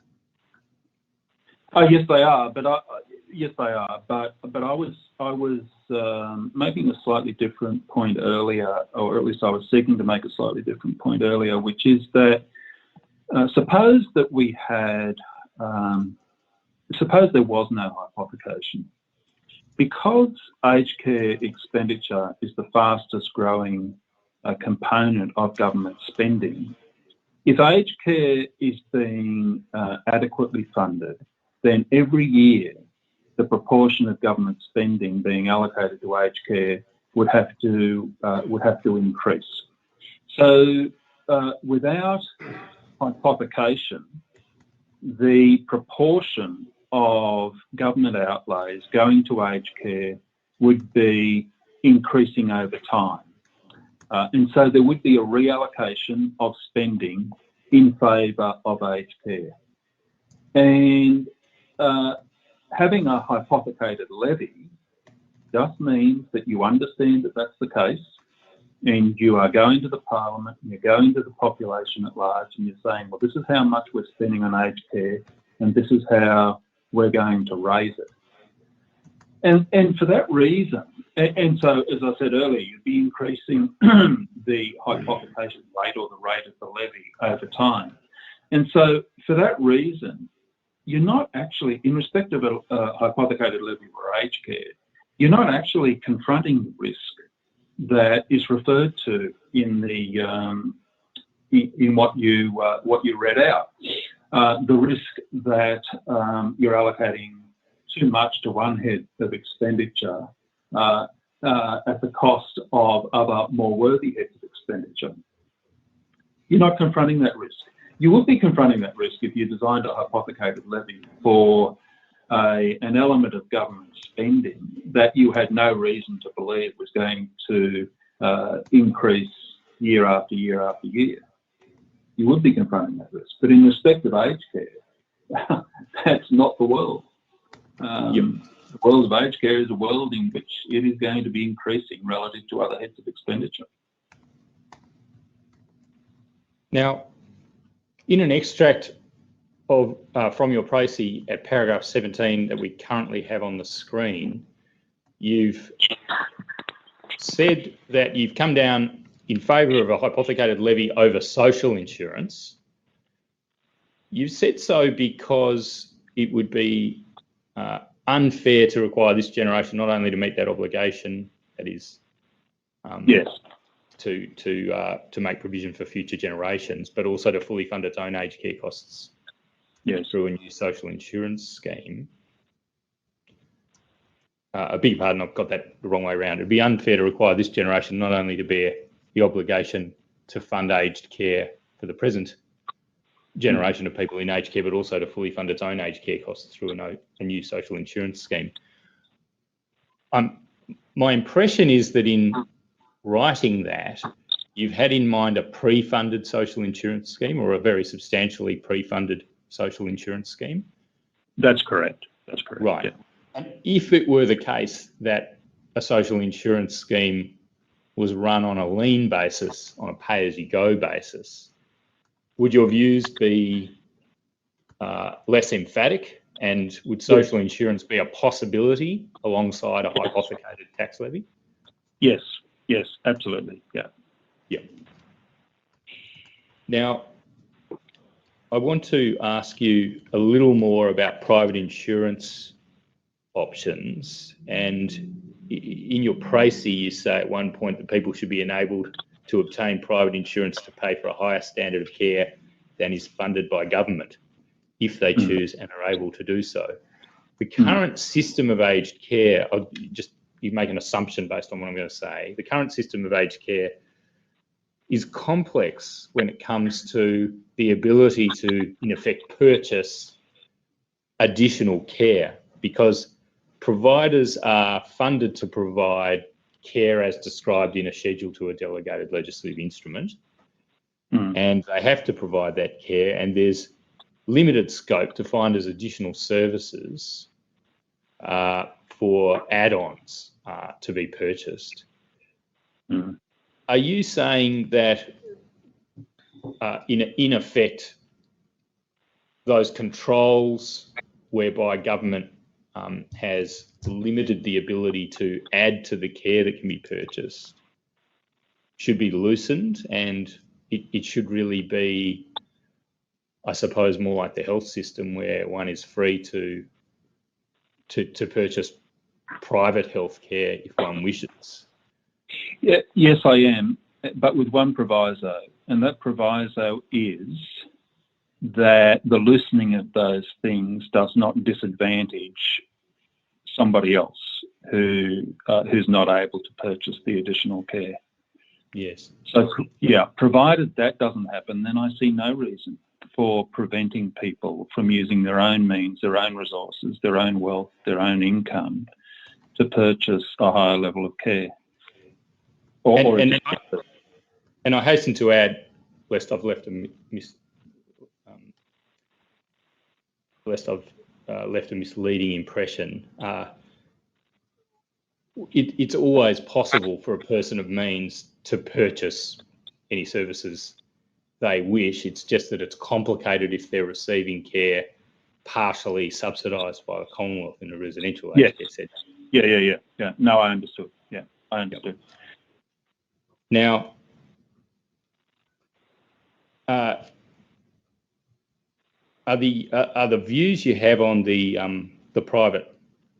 encouragement of private insurance products and removals to any barriers still essentially the same as the views you hold on those matters now, still essentially the same as the views that you expressed in the tax review? Yes. And what are the barriers that might have to be removed, or what incentives might be implemented to encourage the development of a private insurance market? Well, I don't know. I'm sorry, I don't know. Yeah. I know it's that general. Yeah. You made that general recommendation. It's an area for inquiry. Is that right, Dr. Henry? I did. That's right. Yeah. Yep. And means testing again. Look, I'll just stretch the friendship a little, and I'll ask you about this. But if again it's too detailed, please do just say so. But do you have any views about any particular issues in the means testing regime that need to be addressed? For example, there's a uniform cap on the inclusion of the home, the value of the home in the assets test, and furthermore, the home is not included if it's been inhabited by somebody called a protected person who has a relationship in certain defined terms with the person who's entered residential aged care. Are these matters that require reconsideration in your view? Have you formed any detailed views about these things? Yes and no. So I do think these matters require reconsideration. I do, but I don't. But I haven't formed any detailed view on how these matters should more properly be dealt with. But I, you know, we have a retirement income system that has 3 pillars: the age pension, which is kind of a backup or backstop, the superannuation guarantee, a compulsory superannuation component, and then of course we have private wealth accumulation or private savings on top, and those 3 are the 3 pillars of the retirement income system. And then we've got an aged care system, and the linkage between those 2 systems, or the 3 pillars of the superannuation system plus the aged care system, they are opaque to say the least. They are hugely complex, and that I think that is something that needs looking at. All of the aged care system and the age pension system both have means testing in them, but they're different means tests. They're not complementary, but they do affect how much. I'm sure they affect how much voluntary wealth accumulation people do. the voluntary saving that people do. So they're having an impact, I'm sure, on people's decisions, it's often said, now I don't know how right this is, we looked at it in the tax review, but I don't know how right it is, but it is often said that that these systems, and not just the tax system, provide an incentive for people to overly invest in their own home, in the principal place of residence. I mean, the tax system provides a lot of incentive for that, that's true, but it's also said that the retirement income system and the aged care system encourage people to do that. And, you know, it's difficult for governments to take this one on, but I think it is worth looking at. Yes, and thank you. And I won't go back to the tax review report, but one of the things you did mention in there was the potential use of the pension loan scheme or equivalent reverse mortgage arrangements. Yeah. In order to obtain more resources during a person's life. Yes. For meeting these sorts of financing requirements. But yes. I don't believe you made a recommendation on the matter. We didn't. No, we didn't. No. Dr. Henry, thank you very much. Commissioners, I have no further questions. Yes, thank you. Dr. Henry, thank you very much for making yourself available, particularly given the difficult and trying circumstances that we had with the connections, and thank you for persevering with that. You've assisted us a great deal, and we really do thank you for that. So I think I now need to formally to excuse you, which I do. Right. Thank you again, Dr. Henry. Thank you. No, thank you. 2:15? The Royal Commission is now adjourned until 2:15 p.m.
Yeah. The Royal Commission is now in session. Yes, Mr. Gray. Thank you, Commissioner. I call Professor Flavio Menezes. Professor Menezes, do you swear by Almighty God that the evidence you shall give will be the truth, the whole truth, and nothing but the truth? Please say, I do. I do.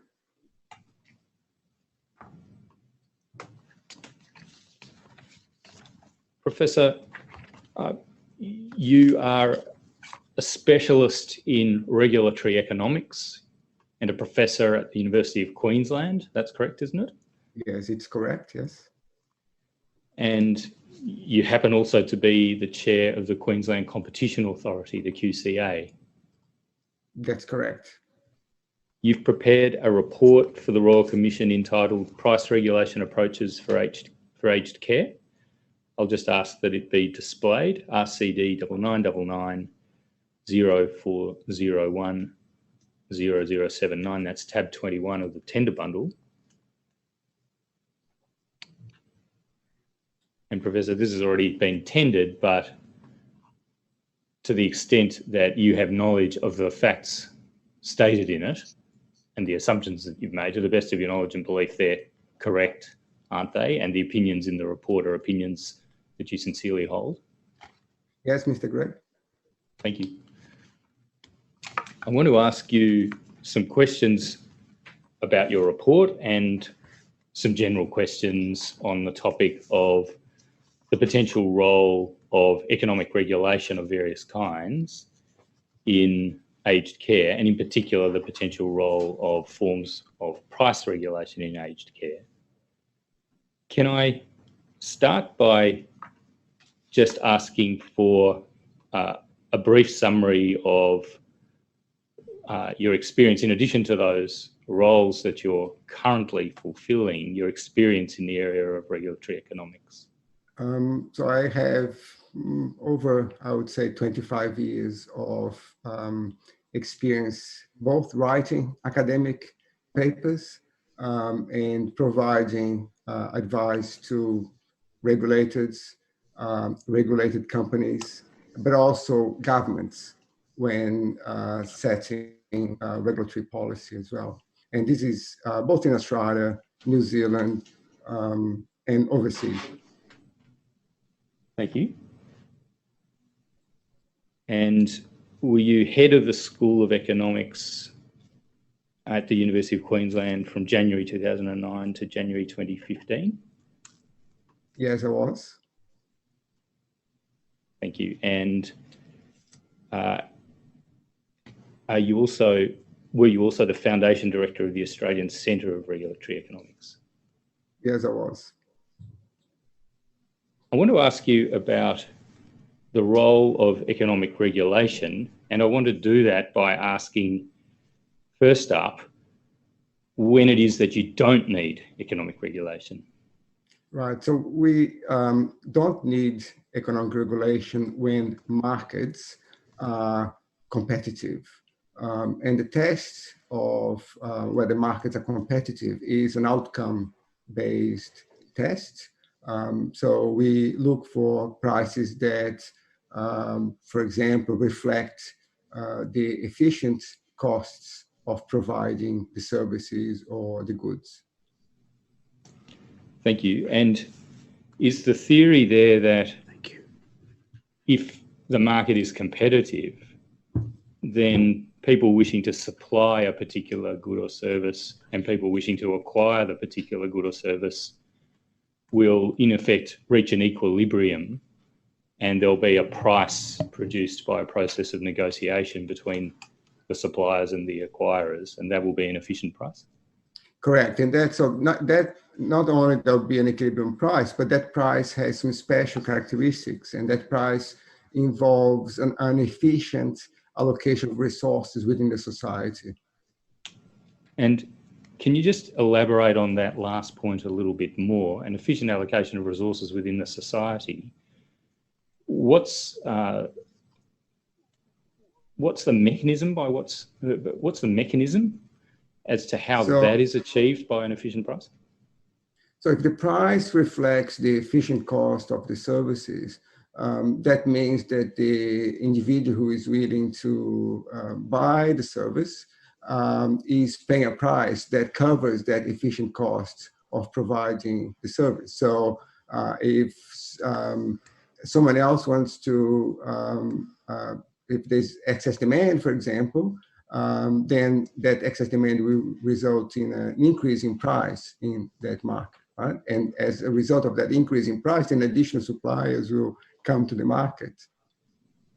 Does it follow that if there is a process by which some of the purchasers of a particular service at a particular price are in fact paying for cost inputs for services of a different kind, that results in an inefficient allocation of resources that's not conducive to the social benefit to the same degree?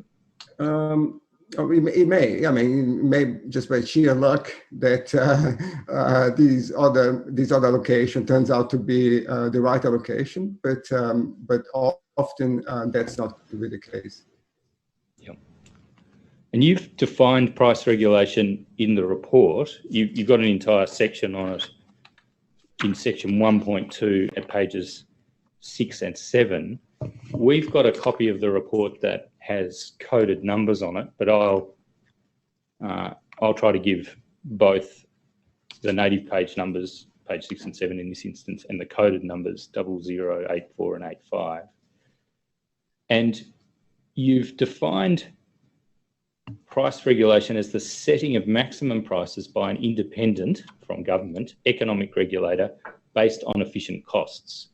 So when is it that you might need a function of this kind to be performed? You were saying something earlier about when markets aren't competitive. Yes, when markets fail, right? And there are a number of reasons why markets may fail. For example, markets may fail in the presence of externalities. When my consumption of a good affects your well-being, markets might not be, market prices will not reflect the true social cost of my activity. Another example, and that's the example that is relevant in this case, is the presence of market power or monopoly power. Thank you. And we seem to have two expressions in play here, economic regulation and price regulation. Is price regulation a subset of economic regulation? Yes, so price regulation is, when I talk about price regulation, we're referring to actually setting prices, but economic regulation is wider. For example, involves competition style regulation. So rules that competitors have to follow, but not necessarily the price that they must charge. Thank you. And might economic regulation also involve setting frameworks for deciding when it is that particular regulatory interventions might be needed, for example, in the presence of markets that don't appear to be functioning? Absolutely. So the field of economic regulation is one where identifies what is the source of the market failure, and then identifies the best option. And when I say the best option, I don't mean the optimal option, because as markets fail, regulation also fails. What do you mean by that? For example, imagine a regulator that sets a price that is too high, or sets a price in the context of a monopoly provider, or sets a price that's too low, so it drives the business out of market, for example. Thank you. It's very important, therefore, is it, that if the form of economic regulation that is chosen as a result of the relevant market failure is price regulation, that it is done very well so that the prices that are set do reflect the efficient costs Absolutely. Of providing the services in question. Absolutely. And if that's not done correctly, if they're too high, then there'll be an inefficient and wasteful provision of of money, which is a distortion of one kind. And if it's too low, it might drive providers out of business. Is that Correct. a correct interpretation? Yep. Yes, that's correct. Now,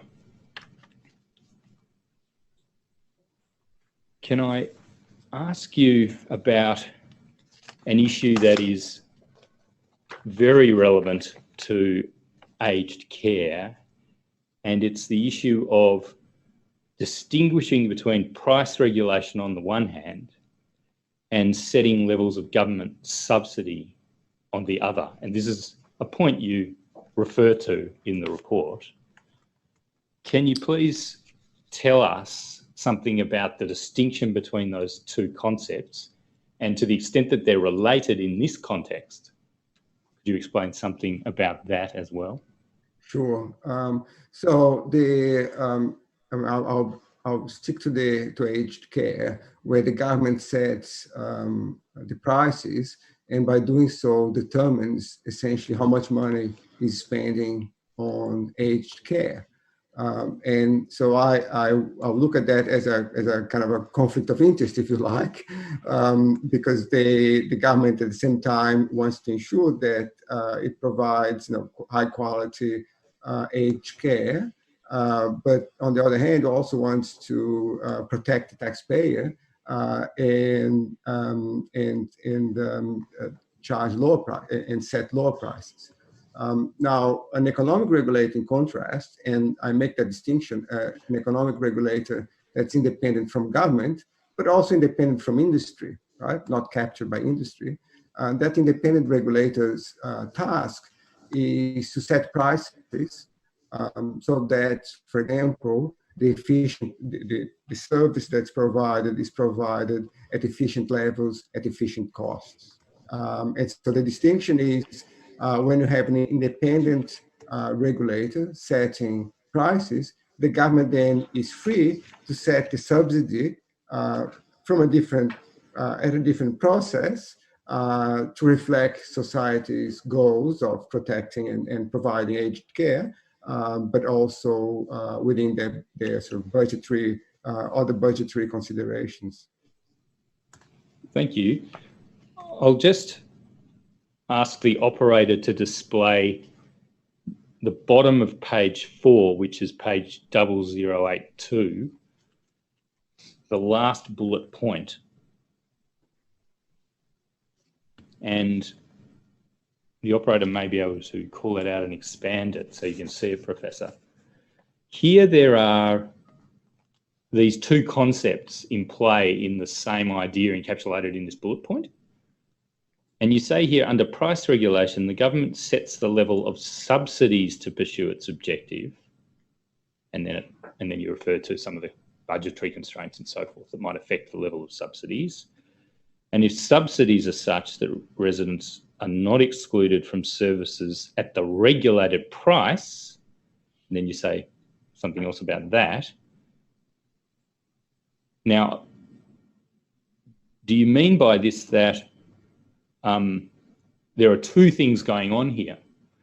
There might be a capped price, that is a price at which a transaction can occur between the aged care recipient and the aged care provider, and that's one thing. But underlying that, there might also be, and there is in many cases, a government subsidy supplying some or all of the funding to enable the price to be paid. And the point you're making is that the subsidies need to be high enough to ensure that residents are not excluded from paying at the regulated prices. Is that what you're saying? That's correct. So on the price regulation, independent regulator is going to set the prices that reflect efficient costs. And so that requires consideration, for example, of the quantum of services that are going to be provided, and that's kind of the decision making process within the regulator. And under that sort of process, then there's an independent process where the government, then, so the regulator, for example, calculates that it's $100 for 1 hour physio, for example. And that's based on costs, and that's based on an expected demand, right?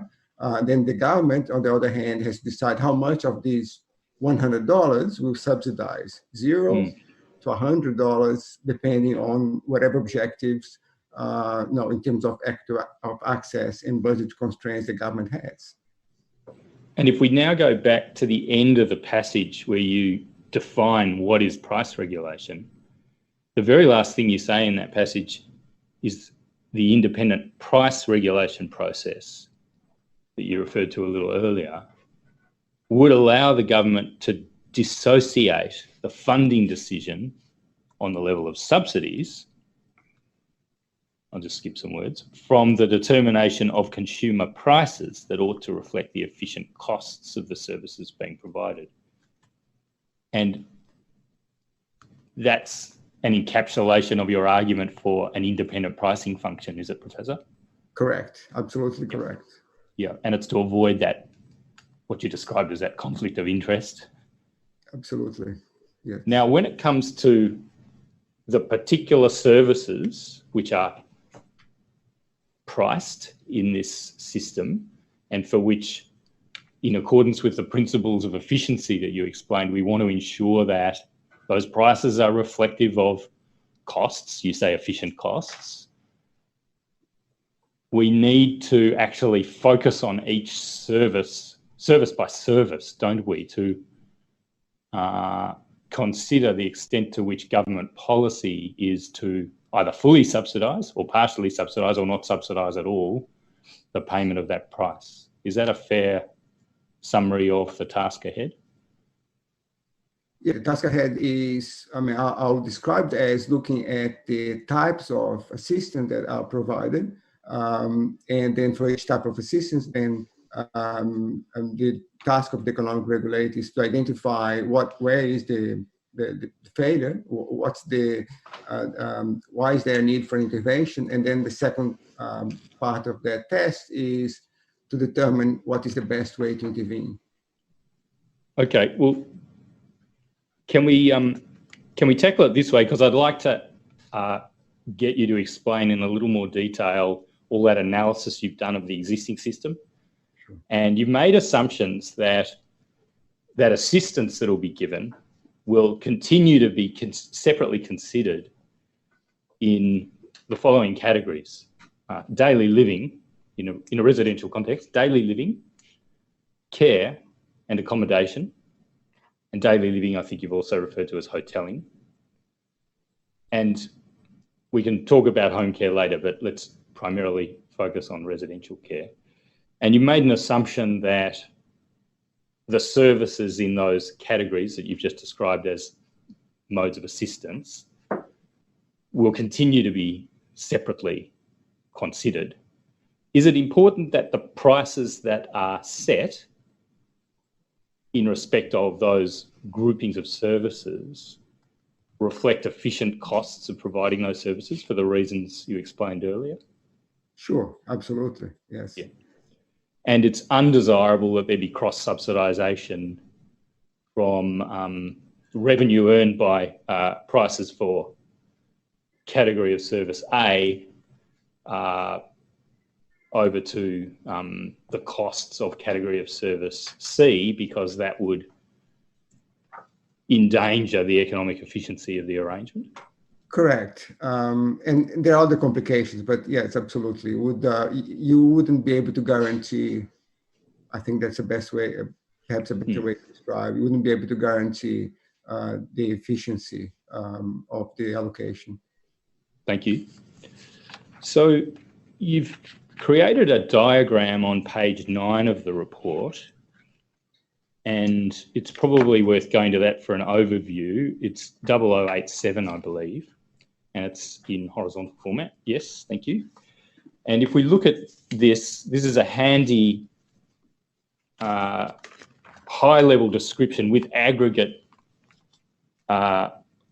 funding amounts across the entire system in respect of financial year 2018-19 of the main categories of revenue for residential care providers on the left, is that right? Correct. And for home and community care on the right. Correct. And we'll just focus on residential care for the moment at least. And you've referred there to under the light blue box residential care with the total you've given there of $13 billion in government funding. You've referred under that blue box in the first white box to care subsidies and supplements, $12 billion in total. And that's gross of means testing reductions. What does that mean? So my understanding is that so providers can charge some of the fees some of the ACFI fees from residents, but they still can only charge up to that amount. Right? Yes. Thank you. That's what I mean. So there might be, depending on the means of the care recipient, a private contribution towards the care subsidy level, as it's called. And in that sense, there's a price cap. Correct. This is a price cap. Absolutely. Yeah. And even though it's actually called a care subsidy, in actual fact, it might not be totally made up of a government subsidy. It might be topped up to the level of the care subsidy that is dictated by the ACFI by a private contribution from a person who has means. Correct. Now, that's my understanding. Yep, and we believe that's correct, Professor. And if we go to the next one, accommodation supplement, $1.1 billion, that's a government subsidy, is it? Correct. And in respect of accommodation, the situation is a little complicated, isn't it? There are... A little, I think it's an exaggeration. Maybe very complicated. Yes, all right.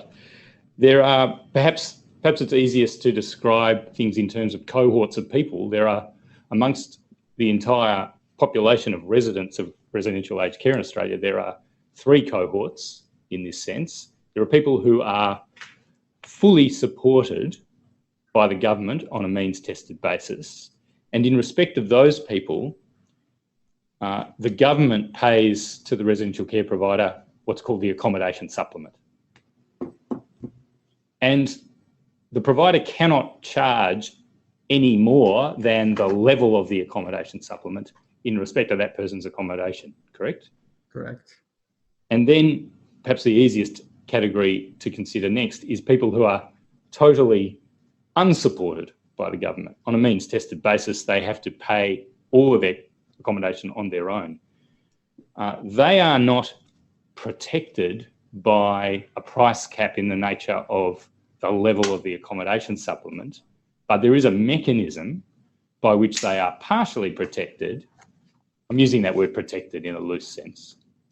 And the mechanism is as follows.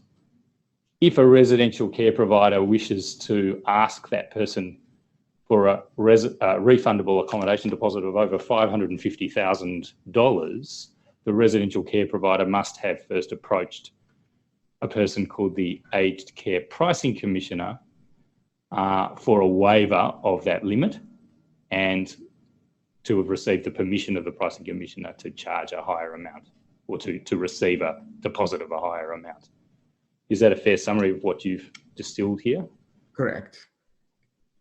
And then there's a group in between who are partially supported. Now, is it your understanding that in respect of a partially supported person who is paying some of their accommodation, but the government is providing some of the accommodation deposit for them, accommodation supplement for them, that in effect the price cap regime for supported residents applies to them? That's my understanding. Yeah.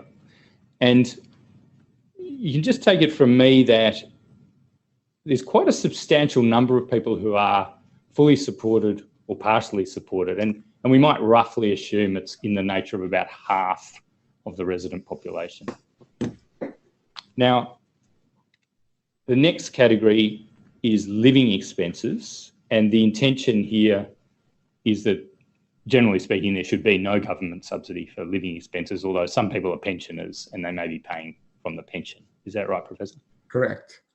So it's quite complex, and there are differential policy settings as to what the government deems appropriate to contribute to each of these services. Can I ask you this? Does that make it all the more important that the prices should reflect the efficient costs of providing those services? Absolutely. Yes. You need to get every component right. Yeah. And I won't mention the capital grants. We'll leave it there. Now, can I just go on to this point?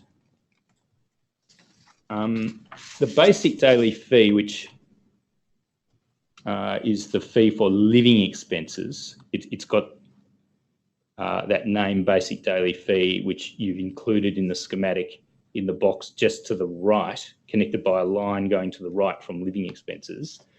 That is 85%, that's set at 85% of the single basic age pension. Is it your understanding that, generally speaking, that also acts as a price cap on certain services? That's my general understanding, yes. Yes. So even though there's no subsidy involved there, there is, in effect, a price cap applying. However, there are also things called additional services, but perhaps we won't go into those. Additional services are dealt with separately and may not be subject to a price cap of that nature. Now, I want to ask you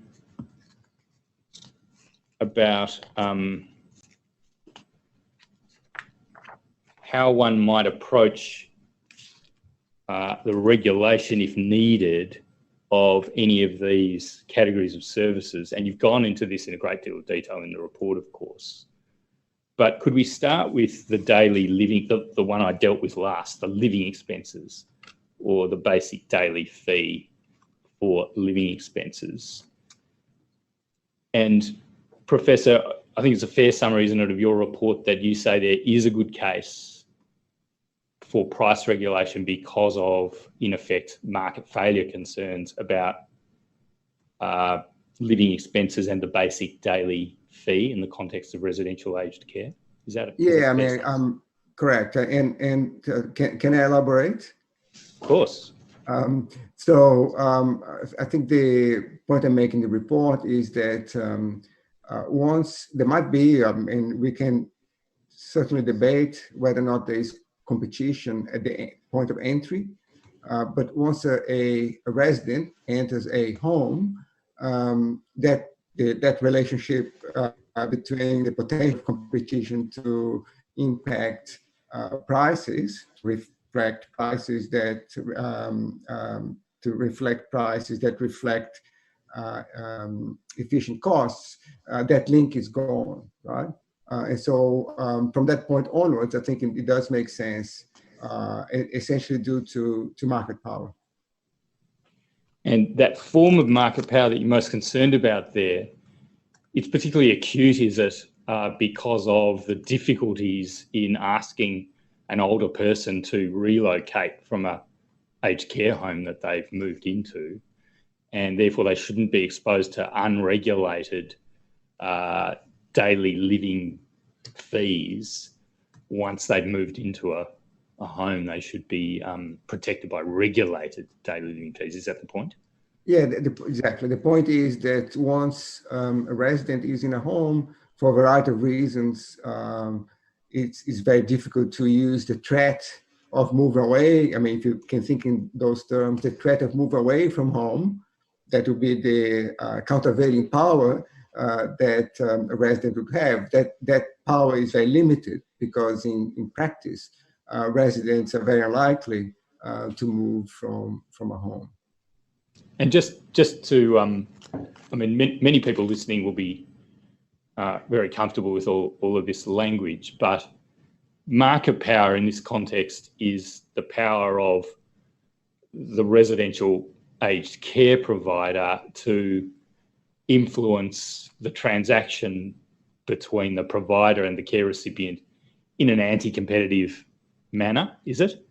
And countervailing power is the power of the aged care recipient, which might balance that out and result in a proper, fair negotiation. Is that a fair summary? That's a fair summary for a non-economist. Yes. Thank you. That was what I was intending. Now, could I just ask about care as opposed to daily living? My reading of the report is that there's also a good case for the economic regulation and specifically the price regulation of care. Could you confirm whether that's so and then elaborate on that, please, Professor? It's this very same reason why I argue for the regulation of daily fees, for example, is that, again, once a resident enters a home, then that resident has no option but to make use of the services provided at that home. And given that that resident lacks that countervailing power, right, of threatening to move away to rebalance that relationship, then it's a good case for regulating care subsidies. Thank you. Now, I think it's probably a reasonably good time to ask you about the propositions that the council assisting team have submitted to the Royal Commissioners. And I'm not going to ask you to comment on all of the propositions, but I know that you have looked at least at the independent pricing proposition FF1.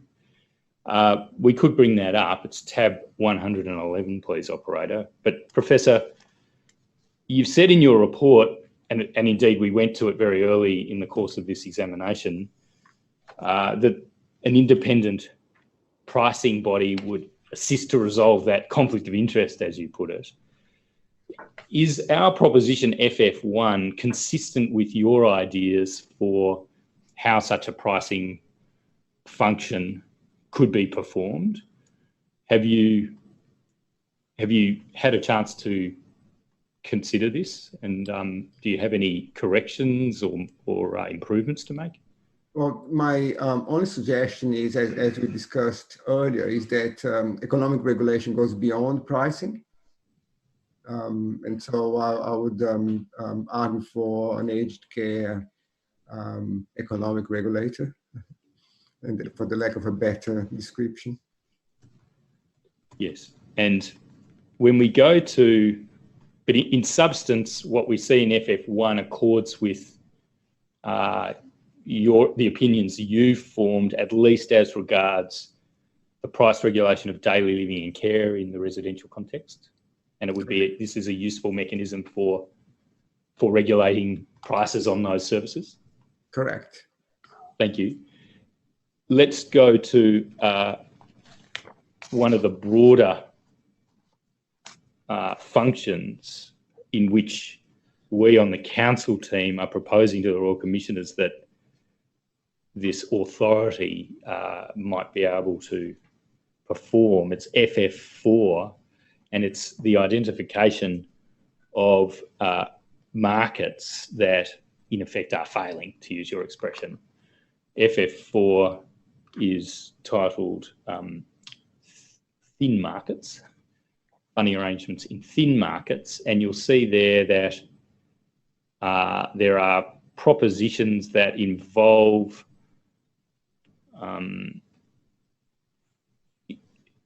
the exercise of functions by this authority, which we might rename the economic regulator, I don't know, to make determinations that enable loadings to be paid, or possibly to assist either for that regulator or for another body, which might be exercising management powers to commission providers? Are these the sorts of things that you have in mind when you speak about a broader economic regulatory role? Correct. So I tend to think of three three levels, if you like. Free markets is where services, or either because the number of providers is very small or none relative to demand, right? So there might be a scale issue. On the other hand, there might be a lot of competition and many providers, and somewhere in between where there may be potential for competition, but because of barriers to competition, that competition is not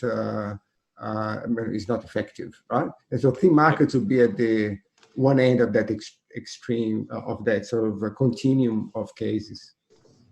And you also referred earlier to market conduct regulation or competition regulation. Do you have in mind here, in effect, just what the ACCC does under the Competition and Consumer Act? Or do you have in mind something more bespoke for this sector as regards market conduct? I have a more bespoke model, and the reason being is given the role of the government in funding these services, the government then has the ability to impose additional constraints on behavior. For example, requiring providers to publish prices, requiring contracts to satisfy, and so that is what I would describe as competition style regulation, but it arises from the ability, from the fact that the government might make that as a requirement for providing funding, for example. Wouldn't there be a strong argument, Professor, for separating funding from economic regulation? And the reason I might suggest that is that the responsibilities of the funder might well include managing the system, for example, commissioning particular providers in particular areas, and management of the system might also involve close consideration to what the levels of quality to be produced must be. And it might even involve monitoring those levels of quality. But wouldn't there be a potential for, in a way, to use your expression earlier, a bit of a conflict of interest if the person responsible for ascertaining efficient costs and recommending or determining pricing and subsidy levels was also responsible for funding, determining quality levels and the like? Yeah, no, absolutely. Sorry. So maybe I didn't explain myself well, but what I meant is the competition style regulation that I referred to can be imposed by a regulator because the government is providing funding, right? So it's not exactly as the ACCC, but as a condition of payment, for example, which is determined. So those conditions are set by the regulator, not the government. I understand. Thank you. Now, could I just go back to the topic of what might be regulated, and you've made your views clear on the case for regulating daily living and also care. Your views on accommodation are not the same, and there's quite a lot of nuance in what you say about accommodation. I want to ask you about this and take you quite carefully through the relevant considerations that would inform whether, in what circumstances and in what form, if at all, accommodation prices might be regulated.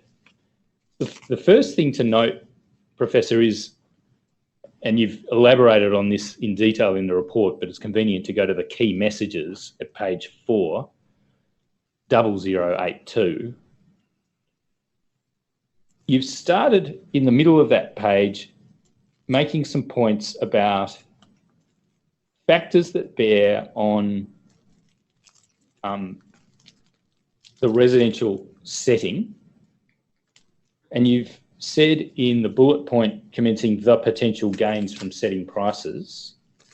I don't know if the operator can expand that part of the page. Thank you. The potential gains from setting prices based on efficient costs are the largest in the residential aged care sector. Residential care receives the largest amount of government subsidies and attracts the largest quantum of consumer contributions.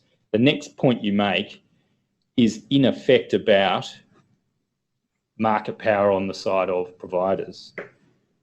You say the scope for competition in residential aged care is limited due to, and then you say local monopoly characteristics, costs of switching to another facility, information gap between providers and users, and the often difficult circumstances under which decisions to enter into residential aged care are made.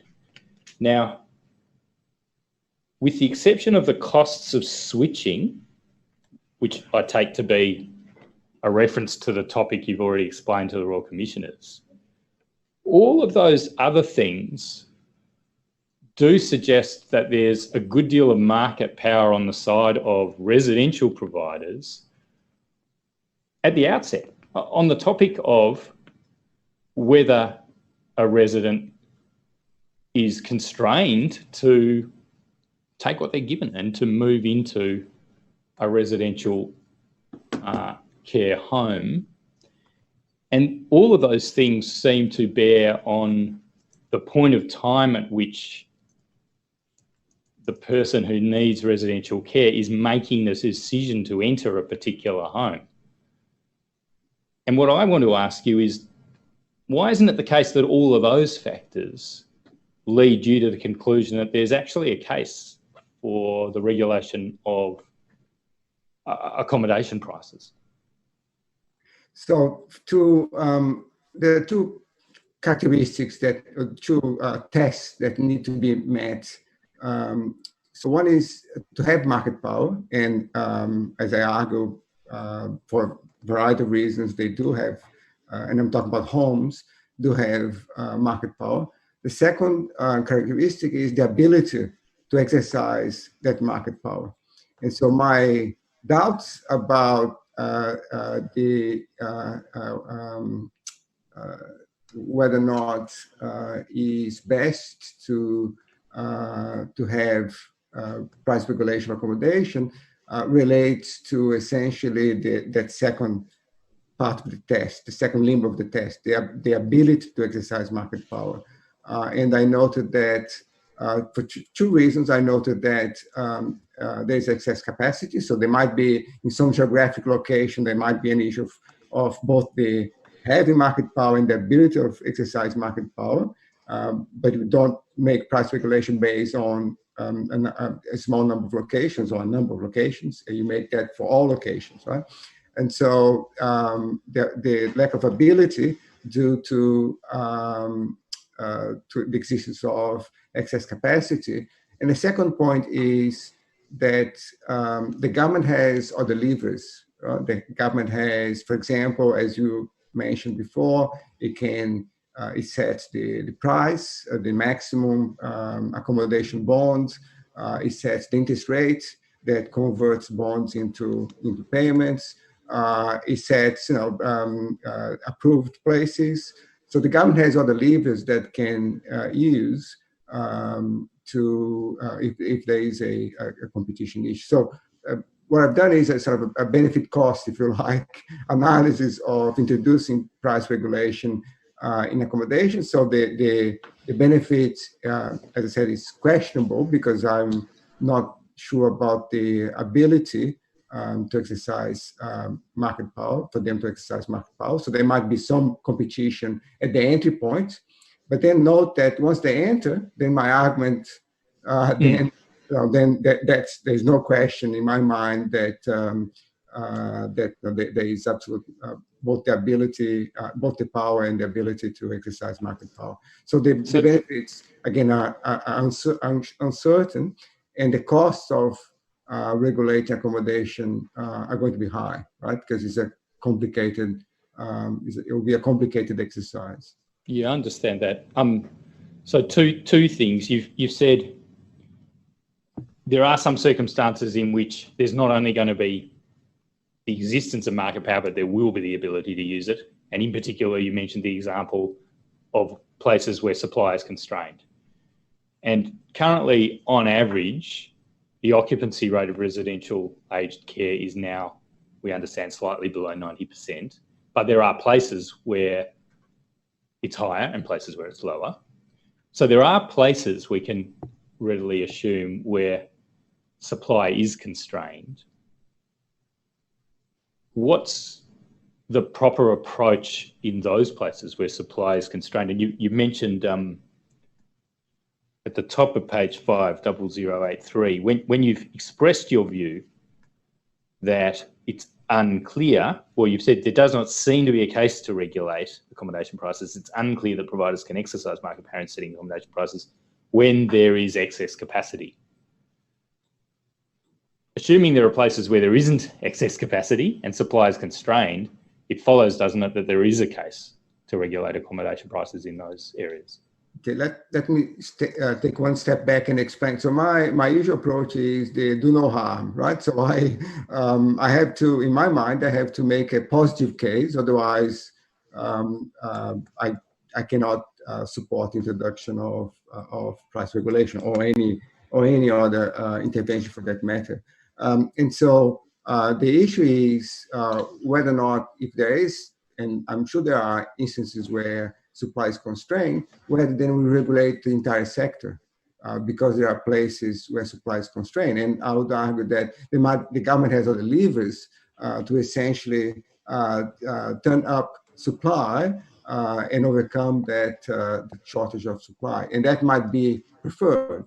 So, the point I want to make is that I cannot make a case for establishing price regulation of accommodation across the board. So in those places, provided there's a very close scrutiny of what is going on a regional or even local basis, another lever should be pulled, maybe some extra funding, commissioning, something of that kind. Is that what correct? You're saying? And in that cost-benefit analysis that you do for regulation, for the introduction of regulation, then if that's very costly, or if that happens in 90% of the homes, then it might be a case for price regulation, right? But I just can't make one. Well, let's take that point. I'm not going to say that this covers 90% of homes, but it probably covers about 50% of places. As we established earlier, the system, and you touched upon this in the report, the system is such that, in effect, for supported residents, there is a price cap in place. Not only is there a subsidy being paid, but there is a cap on the transaction between the aged care recipient and the residential care provider. There's a price cap in place. Now, that's a significant proportion, but it's half of, these are rough figures, but it's roughly half of the population of people in residential aged care, and it's roughly half of the beds or places, whatever you want to describe them as. Now, in those circumstances, and in circumstances where the government is already in effect setting a price,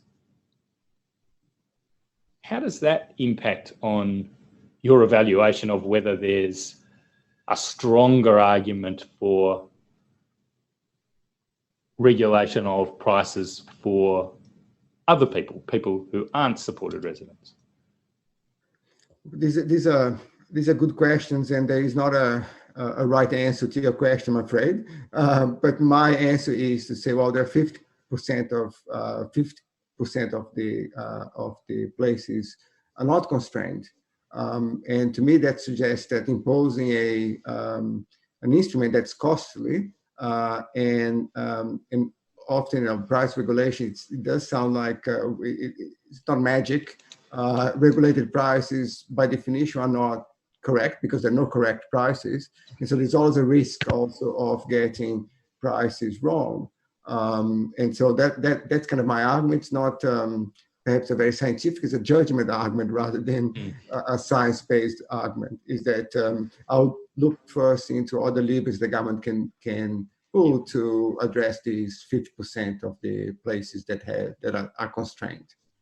Excuse me for a moment. Yes, might I ask a sort of very simple question, I think, Professor Menendez? We have an interesting situation where the cost of a residential care place is somewhere between 250 and 350,000. I can't remember the exact amount, but it's quite common in our biggest cities of Sydney and Melbourne for people to be paying 700, 800,000, and less commonly $1 million, but those prices do occur. So to me, that suggests that there might be some evidence of some market gouging going on here. I don't know whether that's right or not, but I'd appreciate your at least opinion on that, and whether in those cases you see some value in regulation. Well, Commissioner, like I said, these are good questions, and there is no right or magic answer to that question. I don't know the specific cases, but I would imagine that land in Sydney is quite expensive, can be quite expensive. And so part of the cost to be of the accommodation would be a return on land, a return on capital, a return on land, and that's going to be higher in Sydney or metropolitan Sydney, metropolitan Melbourne than in regional areas, for example. And so I can't really ex ante without looking at the facts know whether there is a case for price. It just might reflect a high cost. Thank you, Commissioner. Professor, is there at least a risk in your experience as an economic regulator and a professor in regulatory economics, that the fact that providers are price capped in respect of, let's call it, half the market, and that they need to recover a return on their investment, and we don't know whether the figure to which the accommodation supplement is calibrated and therefore prices for supported residents are capped is accurate. Isn't there a risk that there's an incentive to gouge those residents who are not protected by the price cap? Well, yes, there is incentive. The issue is whether they have the ability to do so, right? So to the extent there is some competition at the entry point, then they may not have the ability. If for all the reasons that you mentioned, yes, they do. And there are lots of cross subsidies across the entire sector. Yeah. All right. Well, thank you. I have a feeling there was just another question I needed to ask you about that. If you'll just pardon me for a minute.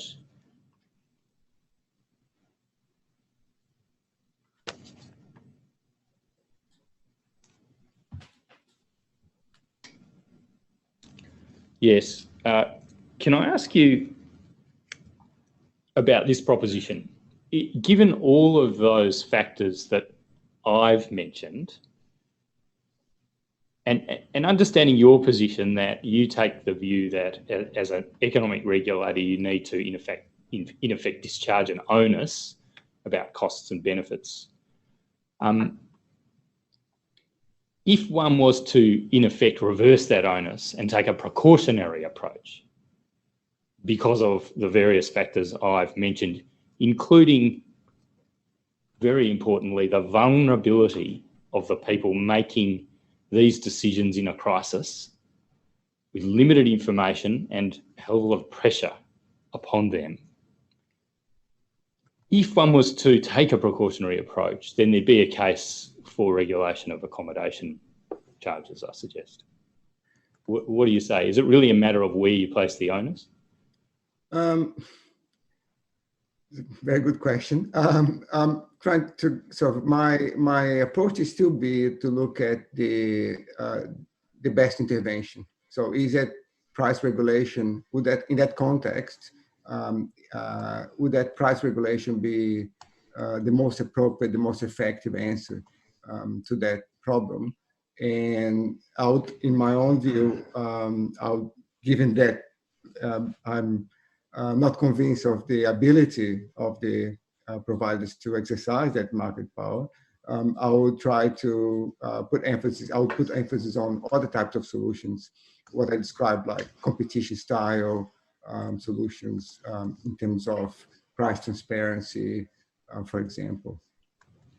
I'll just ask the operator to display proposition FF3 of our tab 111.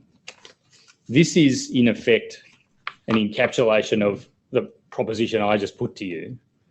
And it's a proposition that as a general approach, prices for aged care services, and I include in that the accommodation that accompanies the provision of the other services, should only be deregulated where the market is workably competitive based on a defined objective measure to be prescribed in due course.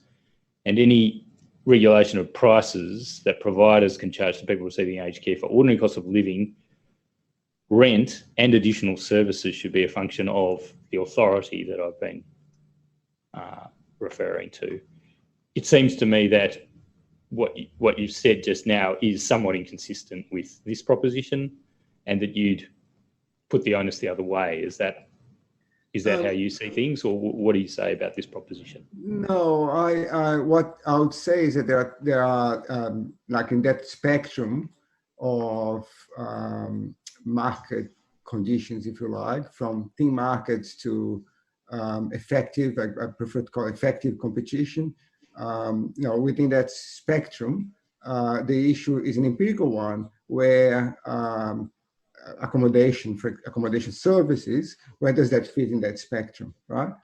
So I don't see that as inconsistent with the proposition. Okay. So it doesn't necessarily mean that price regulation is the preferred approach, right? No.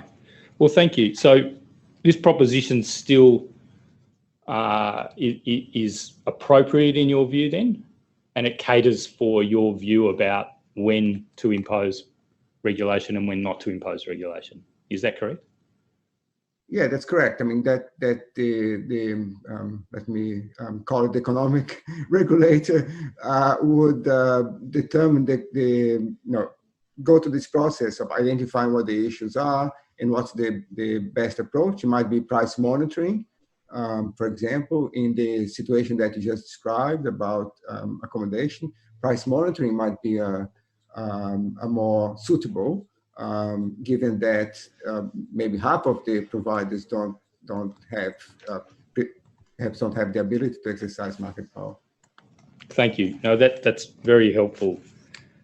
It's really about the form of regulation that's proportionate to the precautionary concerns that one might have, and price monitoring in the circumstances of the unsupported resident population who are exposed to uncapped prices. Price monitoring might well be the appropriate approach. Is that right, Professor? Correct. And indeed, what do you say about the current mechanism of a $550,000 cap subject to an application to the Pricing Commissioner? Now, we haven't asked you to comment on the processes of the Pricing Commissioner, so it's a bit of an unfair question, but something resembling that, if it had a rigorous set of criteria governing that process, would that be possibly an appropriate mechanism? That seems to me too coarse of a tool, an instrument. It's certainly one, now if you think about the set of tools that a regulator might use, that's certainly one that I can see, as long as there's a process behind that $550,000 limit, then I think that might be one useful process. And that's certainly one of the levers that the government has. Yep. Now, can we go to other questions about form of regulation? And you've given us a chapter in the report going through the main methodologies for price regulation.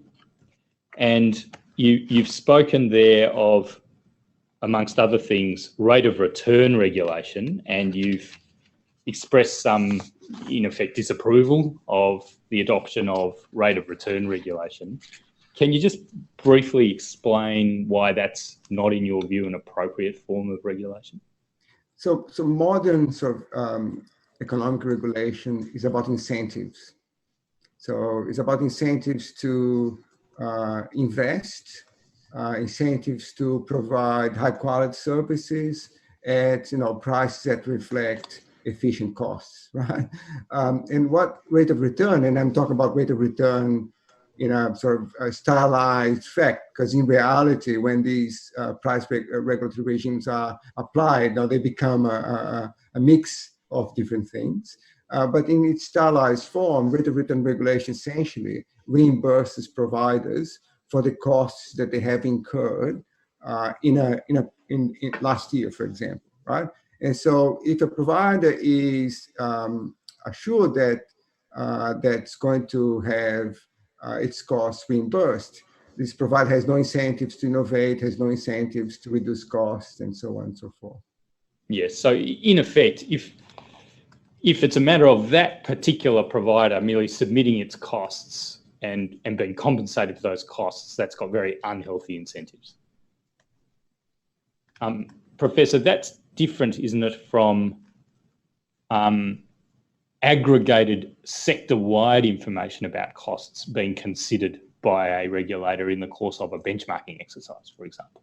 Correct. And the whole point about benchmarking is that you're not, the regulator is not making a decision with regards to the cost of that particular firm, but actually using the cost of all firms to determine who are best placed or who has the lowest cost, given that you can control for quality, to provide that service, right? So it's a very different exercise with very different incentive properties. Thank you. And look, we probably don't have time to go through all of the different forms of regulation you address in Chapter 3 of the report, but let's go to benchmarking, which is in section 3.3 on page 22, 0100. And in the end, you come down in favour of this form of regulation to set prices. There's another form of price regulation called specifically price cap regulation. In a way, it's all price cap regulation, I suppose, is it? Correct. So they all set, so price regulation is about setting a maximum price. But price cap regulation is a specific form of regulation. It's just a jargon, if you like, where prices are set based on expected costs. That's really what it is. But firm specific, sorry, Mr. Gray, it's firm specific, just like rate of return. Yep. And that's not what you favour here. You've said that should, along with rate of return regulation, that, to use the jargon, price cap regulation, or more specifically CPI minus X price cap regulation, which is firm specific, is not appropriate in this context because there are too many providers, it'd be too costly to administer that form of regulation. Benchmarking is the answer. That's essentially what you're saying in the report. Is that a fair summary? Yeah, that's correct, yes. And can I show a diagram that we prepared earlier and we displayed during my opening remarks to the Royal Commissioners? Could we have the operator display the loop diagram? Professor, this is just a very high level schematic. It's not intended to be prescriptive, but it just is intended to aid comprehension about a process by which, after or in the course of providing services, providers will also report, that is, submit financial reports. Now, they might be used for purposes of acquittal under an acquittal regime, or they might not. That's a matter for the Royal Commissioners. But in any event, it's contemplated that these financial reports would be made available to the authority, or to use your expression, an economic regulator for aged care, who could conduct cost reviews based on those reports amongst other information. And you would, I imagine, interpose an additional step whereby there should be benchmarking of that information across the sector. And then that would feed into funding levels, or at least prices being set. Is that right? Yes, And I think, sorry. Yeah, and then in turn, that would inform the funding. I'll come to that in a minute. And then the providers would provide the services, and so it would go on. And through this process, a greater and greater understanding of an appropriate benchmark for the costs of the particular services would be acquired. Now, please comment, is this schematic useful in that respect? Does it need to be amended to add benchmarking? Please tell the Royal Commissioners, what do you think about this concept? Look, yes, I think cost reviews, they would inform a benchmark of exercise or benchmarking, and that benchmarking then would be the basis of price setting. If funding level means subsidy, I'll think of that as a separate item, where that's done by government based on the budgetary equitable access considerations. So I'll probably put funding levels outside of that. But if you do mean that somehow the economic regulator has to look at the benchmark exercises, the prices that come out from these benchmark exercises, and then look at what that means for the financial sustainability of the sector. If that's what you mean, then yes. And as I mentioned, my report often, once you determine what efficient prices are, you don't require providers to achieve those efficient prices the next day, right? Often there is a glide path or a period of time that might be 5 years, it might be 10 years, depends on the particular sector, where providers then know these are going to be the prices that they have to reach in 10 years time, 5 years time, 3 years time, right? And they have the opportunity to change their management practices, to change their operation so that they can operate in that industry, if that makes sense. Yeah. Commissioner, I'll tender that document. It's not a document prepared by the professor, but he's commented on it at this point in the transcript, and it'd be useful to have it identified. All right. Exhibit 21-8. Thank you. Professor, I just want to ask you about the point you made about funding being separate from price determination, price setting. And I understand what you've said about that being a matter for government, but it would be open to government to accept a recommendation, wouldn't it, that the levels of funding, that is subsidy, that are to be provided for particular services could be informed by the processes of the economic regulator. That is, if government decided that as a matter of policy, it would be best to make available funding matching the levels of prices recommended by the pricing authority or the economic regulator, then it would be open to government to fund to that level. And in that sense, there's a potential connection between subsidy levels on the one hand and the price setting process on the other. What do you say? Oh, absolutely. I just meant that the decision processes are different, right? Yes, it feeds into. So in Queensland, for example, we at the QCA set the prices for electricity in regional Queensland.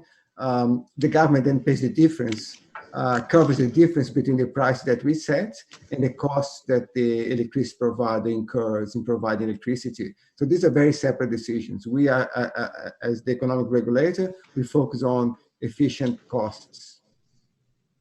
Thank you. We can take that diagram down now. Thanks, operator. Professor, have you had an opportunity to peruse a report prepared by Frontier Economics on a WACC model, weighted average cost of capital model? I'm afraid on aged care. Yes. No, because I... No, that's all right. I won't ask you any questions about that.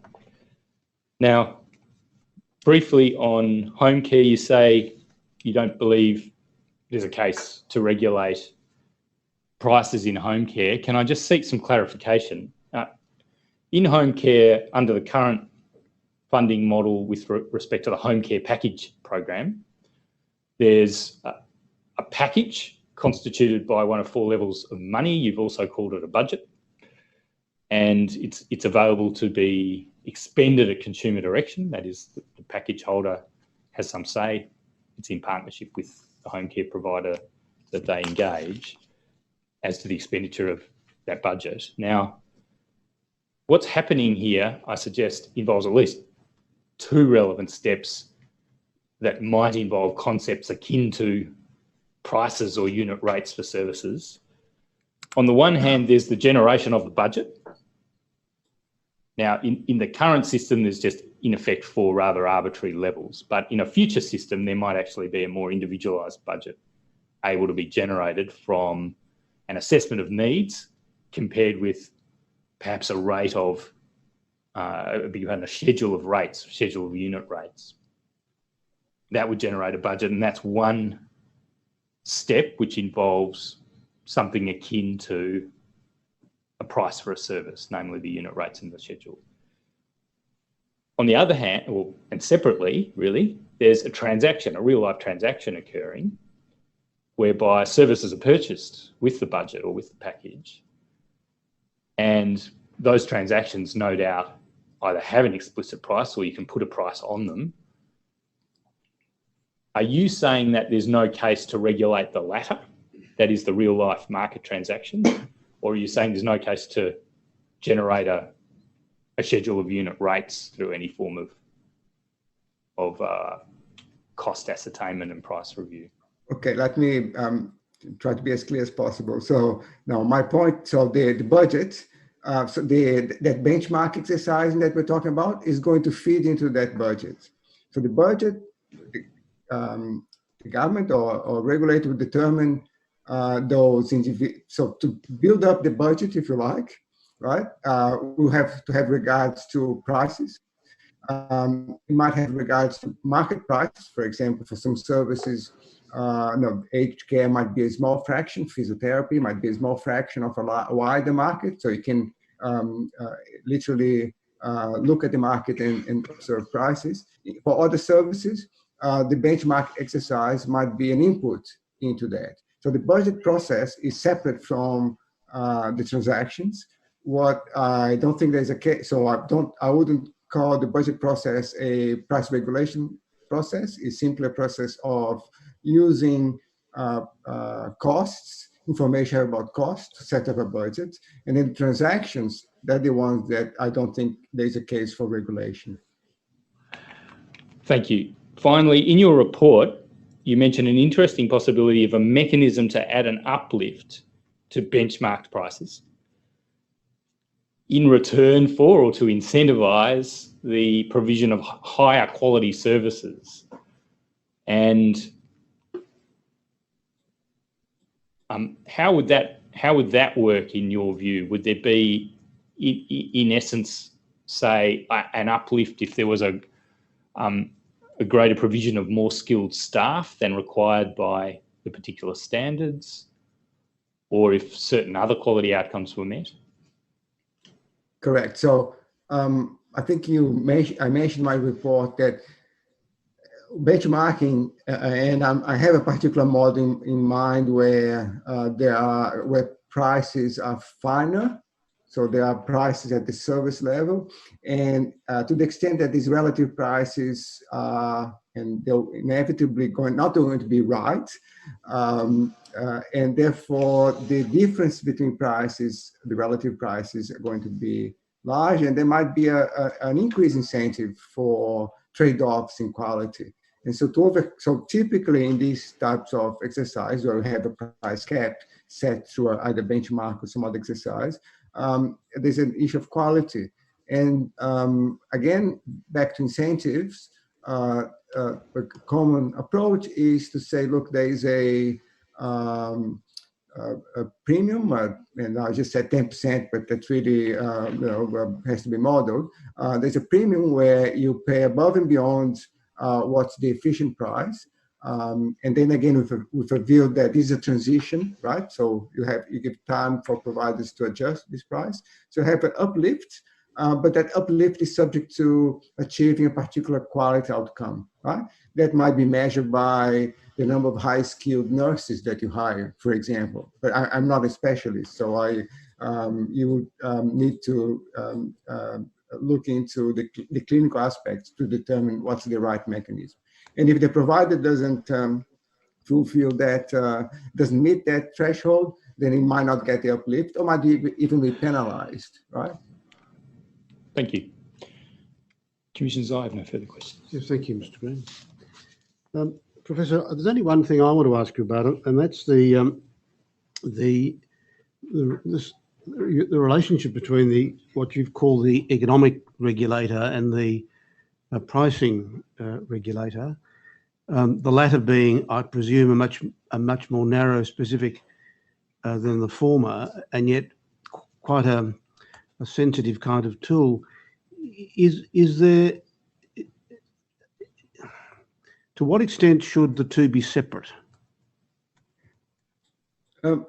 Commissioner, again, a very deep question, and I'll say the following. Price, I see of a regulator as a competition regulator, okay?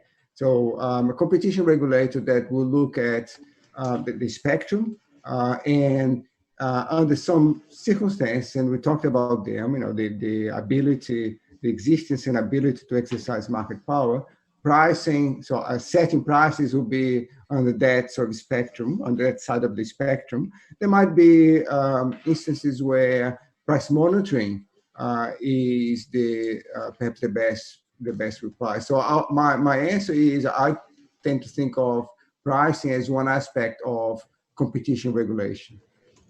But not in conflict with economic regulation. Absolutely not. It's one tool, one instrument.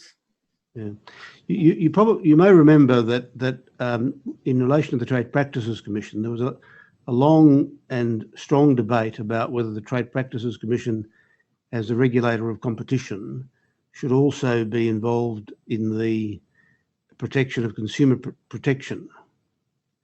You don't see that kind of debate being in part informing the answer to whether the economic regulator and the price regulator should be different? No, I mean, it's again a very deep question that's deeply discussed on what is the right components and what complements what are substitutes. But no, I don't see a conflict. A sort of a regulator that looks at competition and sets and thinks of consider pricing as one option. I think that's kind of a model that might not be perfect, but it's a model that has served us well. So the price is the reward that you get for the conduct that is otherwise being regulated in the economic regulation. I would think of the price regulation, or prices in a market, correct, but price regulation is to some extent when competition cannot constrain market power. So price regulation, then the regulator has no option but rather to set price directly. And I mean, think about, for example, we think about thousands perhaps of consumers and some providers, but consider one provider and one supplier and one buyer, for example. In some instances, price regulation is the answer. In some other instances, negotiation, for example, under a competition kind of umbrella might be the best solution. All right. Thank you, Professor. Professor, thank you very much for all the work that you've done in helping us, the report, and being available this afternoon to answer our various questions and the questions of council. So we do thank you very sincerely for all of that work that you've done and for our being able to rely upon your expertise, knowledge and wealth of experience. So thank you very much. Oh, thank you very much. Thanks for listening to me for an hour and a half. Thank you. And I should just formally excuse you from further attendance. Thank you. Thank you. Commissioner, I'm informed we need a brief adjournment to establish a link with the next witness. I see. Well, are we talking 20 minutes or 3? Oh, well, perhaps we don't need an adjournment after all. I'm told it's only a minute or two that we need. All right, well, maybe if we'll just stay where we are and... While that's happening, Commissioners, there's a housekeeping matter that we can deal with. There have been some documents added overnight to the general tender bundle at tabs 119 through to 123, as they're listed in the the general tender bundle. I won't describe them, but this is to indicate for the record that they're there for people that are interested. Yes, thank you, Mr. Bolson. Yeah, Commissioners, I have the next witness, and that's Mr. Jason Ward. Mr. Ward, can you hear me? I can hear you. Well, I call you, and you'll now be sworn. Mr. Ward, do you solemnly and sincerely declare and affirm that the evidence you shall give will be the truth, the whole truth, and nothing but the truth? Please say, I do. I do. Mr. Ward, could you please tell the Commission your full name? My name is Jason Ward. And what's your current occupation? I'm the principal analyst with STICTAR, the Center for International Corporate Tax Accountability and Research. And that's affiliated, is it with the University of Tasmania? I have an affiliation with the University of Tasmania as a senior adjunct researcher, but STICTAR is separate from the University of Tasmania. And to make it clear, you're not speaking on behalf of the university, you're speaking in your personal capacity and as a representative of STICTAR. Is that correct? Precisely. All right. Now, it's very important, Mr. Ward, that you understand that we don't name any particular providers in the evidence that you're about to give for various reasons, including procedural fairness. But I'd ask you to bear that in mind. Has STICTAR, yourself on behalf of STICTAR, provided the Commission with some correspondence indicating your basic views about the prudential regulation propositions? I have. I've provided specific correspondence with regards to the prudential regulation propositions. If that document, which is RCD quadruple 9 0510 0001, could be brought up. And can you see that document in front of you, Mr. Ward? I can, yes. And that's the submission that we were just talking about? Correct. And to the extent that sets out any facts, are they true and correct? Yes, they are. And to the extent that your opinions are expressed in that document, are they opinions that you sincerely hold? Yes, they are.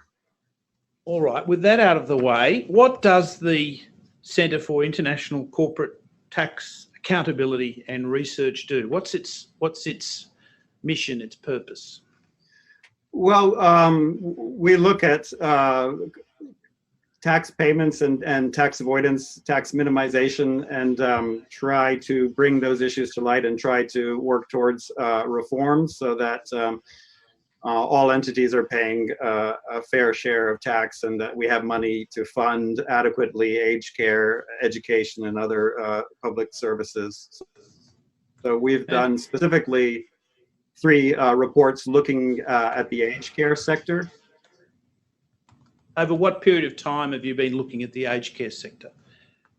Well, STICTAR is a relatively new organization, and I began to do this work prior to the formal establishment of STICTAR. So the first report that I published was published as a Tax Justice Network Australia report, and that was published, I believe, in May of 2018. And it looked at the financial and tax practices of the largest for-profit providers and led to a Senate inquiry. Right.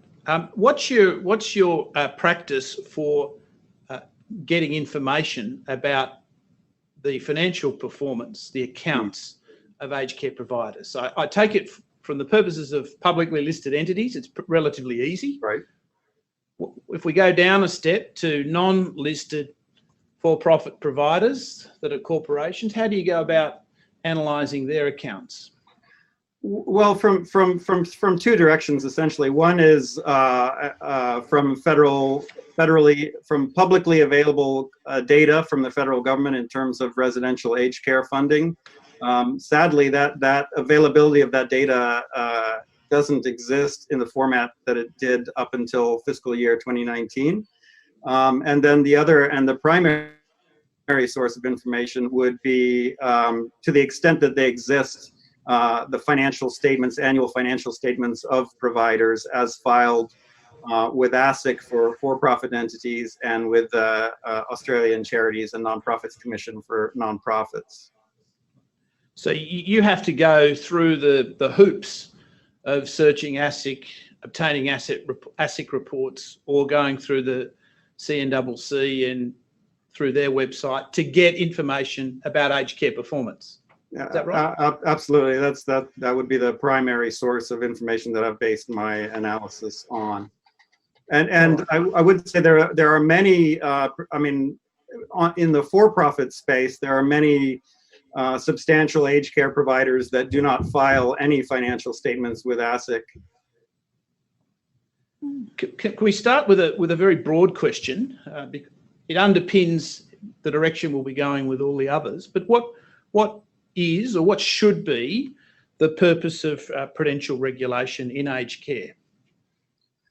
Well, I think there are several purposes. My primary sort of the top focus from my perspective is to provide transparency and accountability on how public money is spent and what public money is received. I think that the secondary purpose would be to make sure that sort of the integrity of the sector as a whole and the financial stability of individual operators. Why is transparency important? What do we have to gain from knowing what is in the accounts of all of these aged care providers?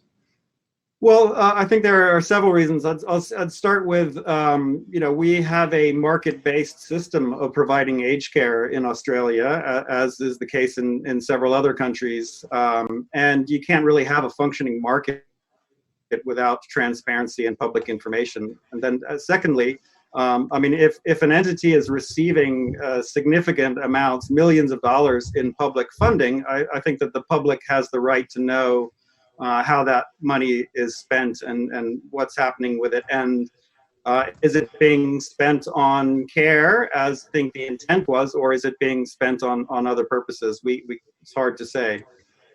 Well, in the case of the accounts that you're able to get, are they transparent when you go through them?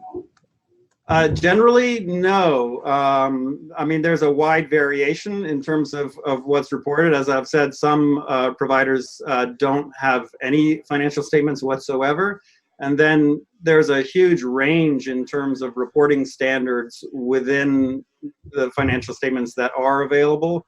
And most of them do not file full financial statements, what's called Tier 1 financial statements. Most of them avail themselves of the opportunity to file Tier 2 if they file anything at all, and those are either using reduced disclosure requirements or special purpose filings. All right. Could you give us a nutshell? What's the difference between Tier 1 and Tier 2?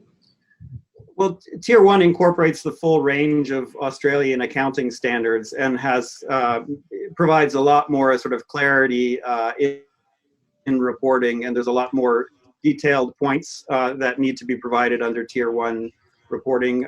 For one example, related party transactions are much more fully disclosed under Tier 1 reporting than Tier 2 reporting. All right. Well, I take it that related party transactions is one of the elements that you think ought to be more broadly reported in the accounts of providers. Why is that? Can you give us an example of why related party transactions represent something that needs to be disclosed to the market? Well, it's a common practice in market-driven, private provided aged care throughout the world in situations where an operator will pay rent to a related party, and that rent is basically a way to transfer the revenue, the profits of that entity into another entity that may have more favorable tax treatment, and is taking the money away from the direct provision of care services that the public funding was intended to provide. So what would be the way in which you would frame a recommendation to commissioners about the way in which that should be reported in the future? Would Tier 1 reporting disclose that, or should there be perhaps a bespoke method of reporting in aged care about this sort of thing? Right.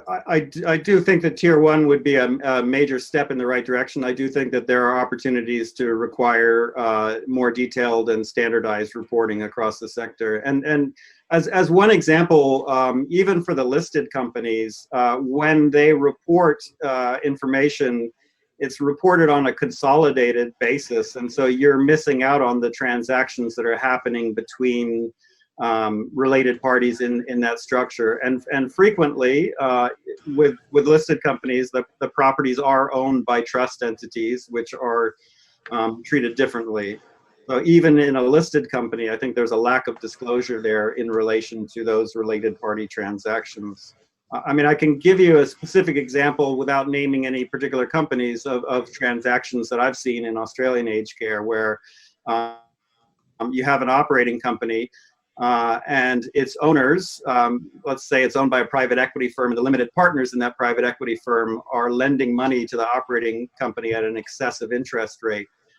So eliminating taxable income on the operations in Australia, but providing income to the owners in other jurisdictions. In terms of the reports that you see, I think you indicated that there was a lack of uniformity in the way in which they're put together. Should there be a bespoke standard for aged care reporting?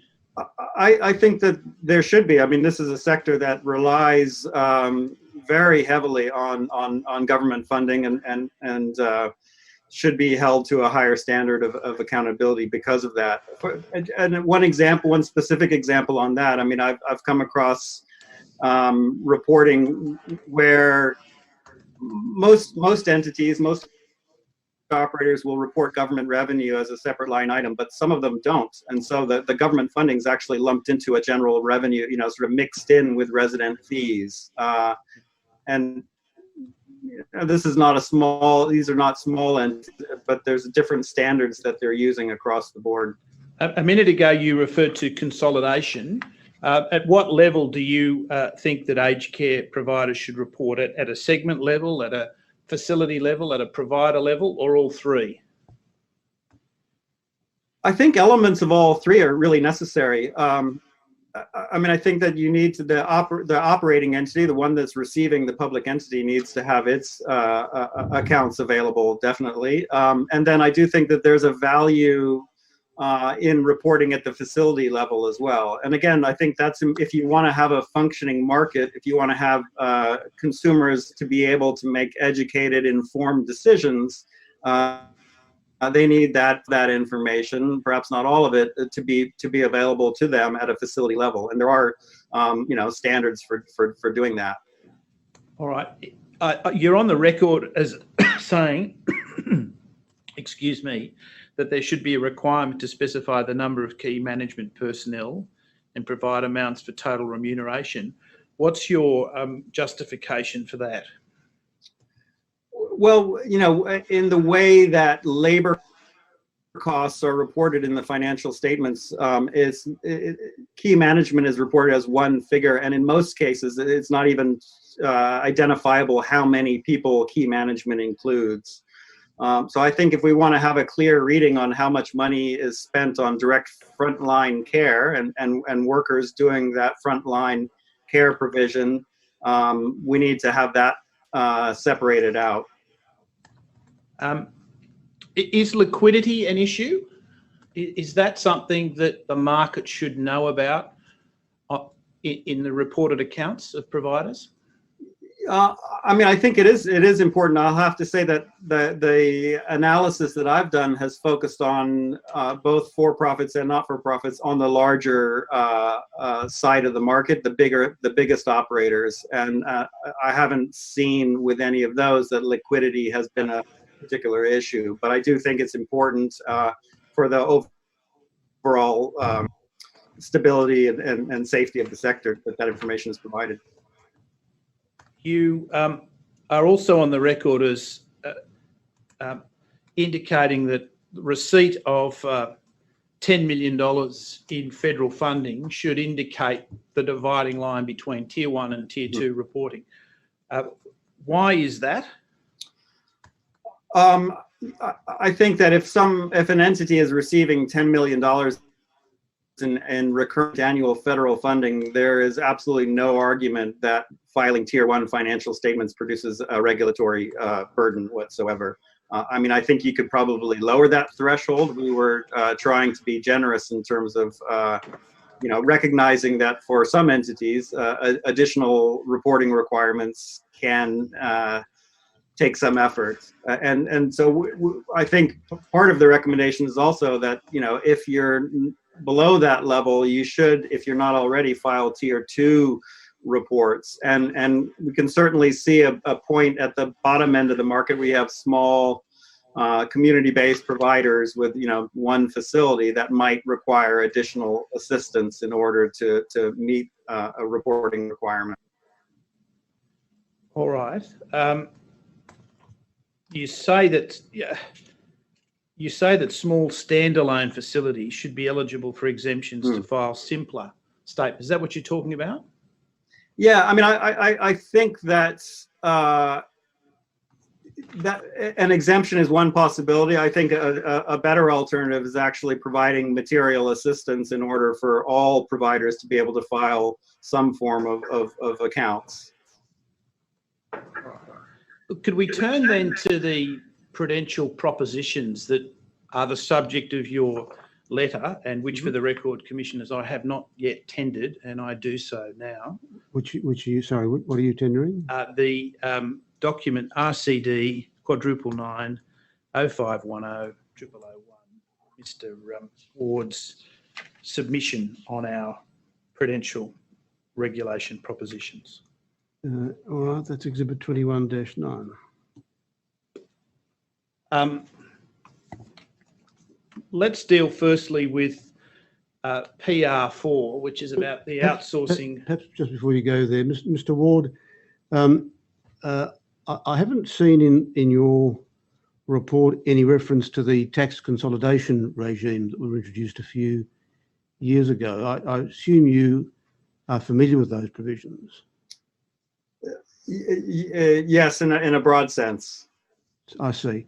So they're the provisions that compel corporate groups, well, it doesn't compel them. Corporate groups are able to elect to form a consolidated group, right? And once they've elected to form a consolidated group, they are obliged to produce consolidated returns.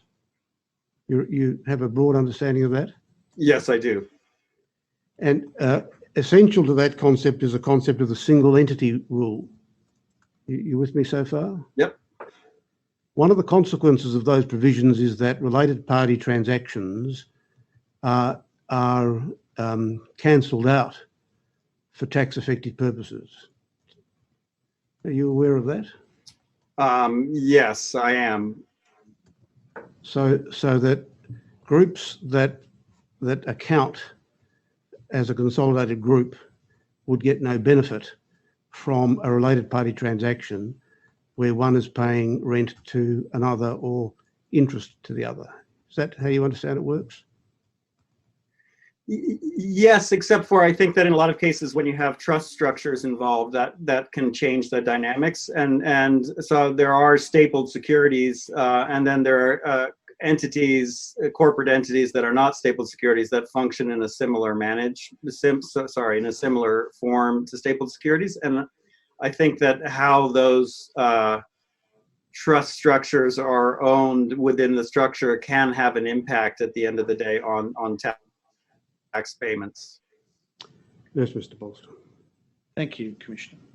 If we could turn to funding prudential regulation proposition 4, and that's the outsourcing of care management. How does the outsourcing of care management pose a prudential risk in the aged care sector based on your experience? Well, I mean, I think there's, without naming any names, there's been a recent example of where care management of a facility was entirely outsourced. And then there was a conflict between the service provider and the owner, licensed provider of that. So I mean, I think it's absolutely necessary to have pre-approval for any outsourcing of care management. But I would also sort of take that a step further to say that there has to be some kind of additional vetting process to make sure that any entity receiving contract to provide care management has the integrity, the track record, the experience to do that. And your view of the proposal PR4? I think it's overall a solid proposal. I just would add sort of an additional, not only a pre-approval, but some kind of, if it's not an existing approved provider that is getting that care management contract, there should be some process in order to vet the suitability of that. But in general, yes, I think that's a very good and strong and welcome proposal. And have you been able to have a look at funding and finance proposal or proposition 12, which reads payment in arrears and accrual? I want you to assume from me that it should read payment on an accrual basis and acquittal. Do you see value in payment on an accrual basis and the acquittal of funds spent on care or care staff hours? Absolutely. I mean, I think it's an incredibly valuable proposal there. And I think it's what I would refer to as a clawback mechanism. If the money isn't spent as it was intended to provide direct care services, then the government has the ability to claw back, to pull back that funding. I think that there needs to be a sort of a continuous review of how that money is spent versus an end of the financial year, because that could lead to unintended consequences there. So I think that has to be, that spending on direct care staff has to be sort of checked throughout the year or on a continuous basis, as well as at the end of a financial period. Assuming it's to be checked by the regulator, but in terms of reporting and of publicly available accounts, you don't suggest that publicly available accounts be available otherwise than annually, do you? No, I think annual accounts for public availability are sufficient. But I do think that there needs to be a reporting of staffing levels and staffing expenditure at the facility level as well as at the provider level. Let's talk about why at the facility level. What's the importance of that? Well, the importance of that, I mean, you have many operators that are operating, a large number of facilities, and there could be huge variations in terms of how they staff them. And some of those would be absolutely justified. And I think it's important to recognize that, different facilities obviously have different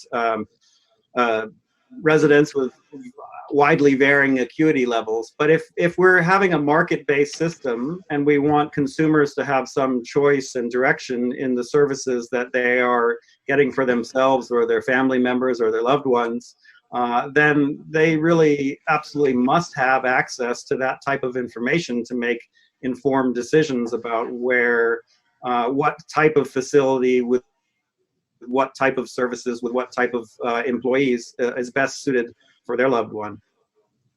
Just a more general question. In terms of the availability of provider accounts, at the moment, they're available at ASIC or at the CNCC, or there's really no other way to obtain them. Should the Commonwealth publish the yearly accounts of providers, or the aged care regulator or the aged care system manager publish those accounts?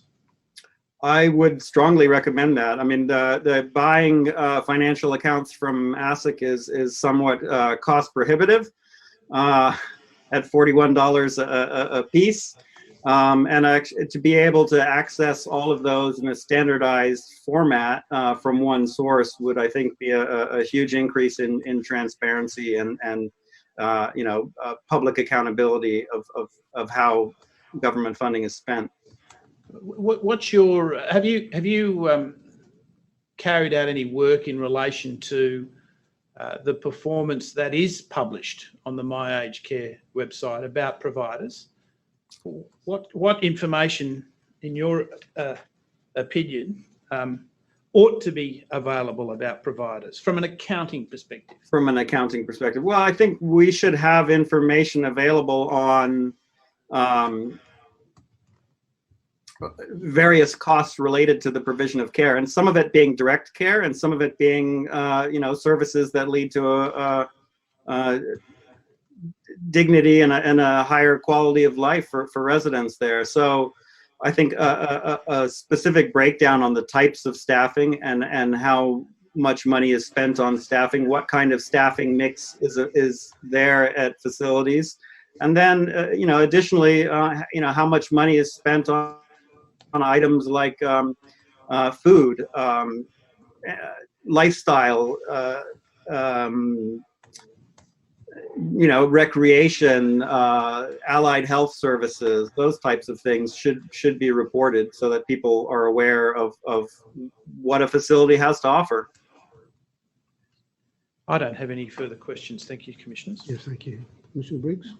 Yes, thank you, Mr. Ward. Thank you for taking the trouble to have prepared your submission and for being here to give us evidence. Thank you very much indeed. Thank you. You're formally excused from further attendance. Thank you. 10 o'clock tomorrow? 10 o'clock tomorrow, Commissioners. Adjourned until 10 o'clock tomorrow. The Royal Commission is now adjourned until 10 a.m. tomorrow.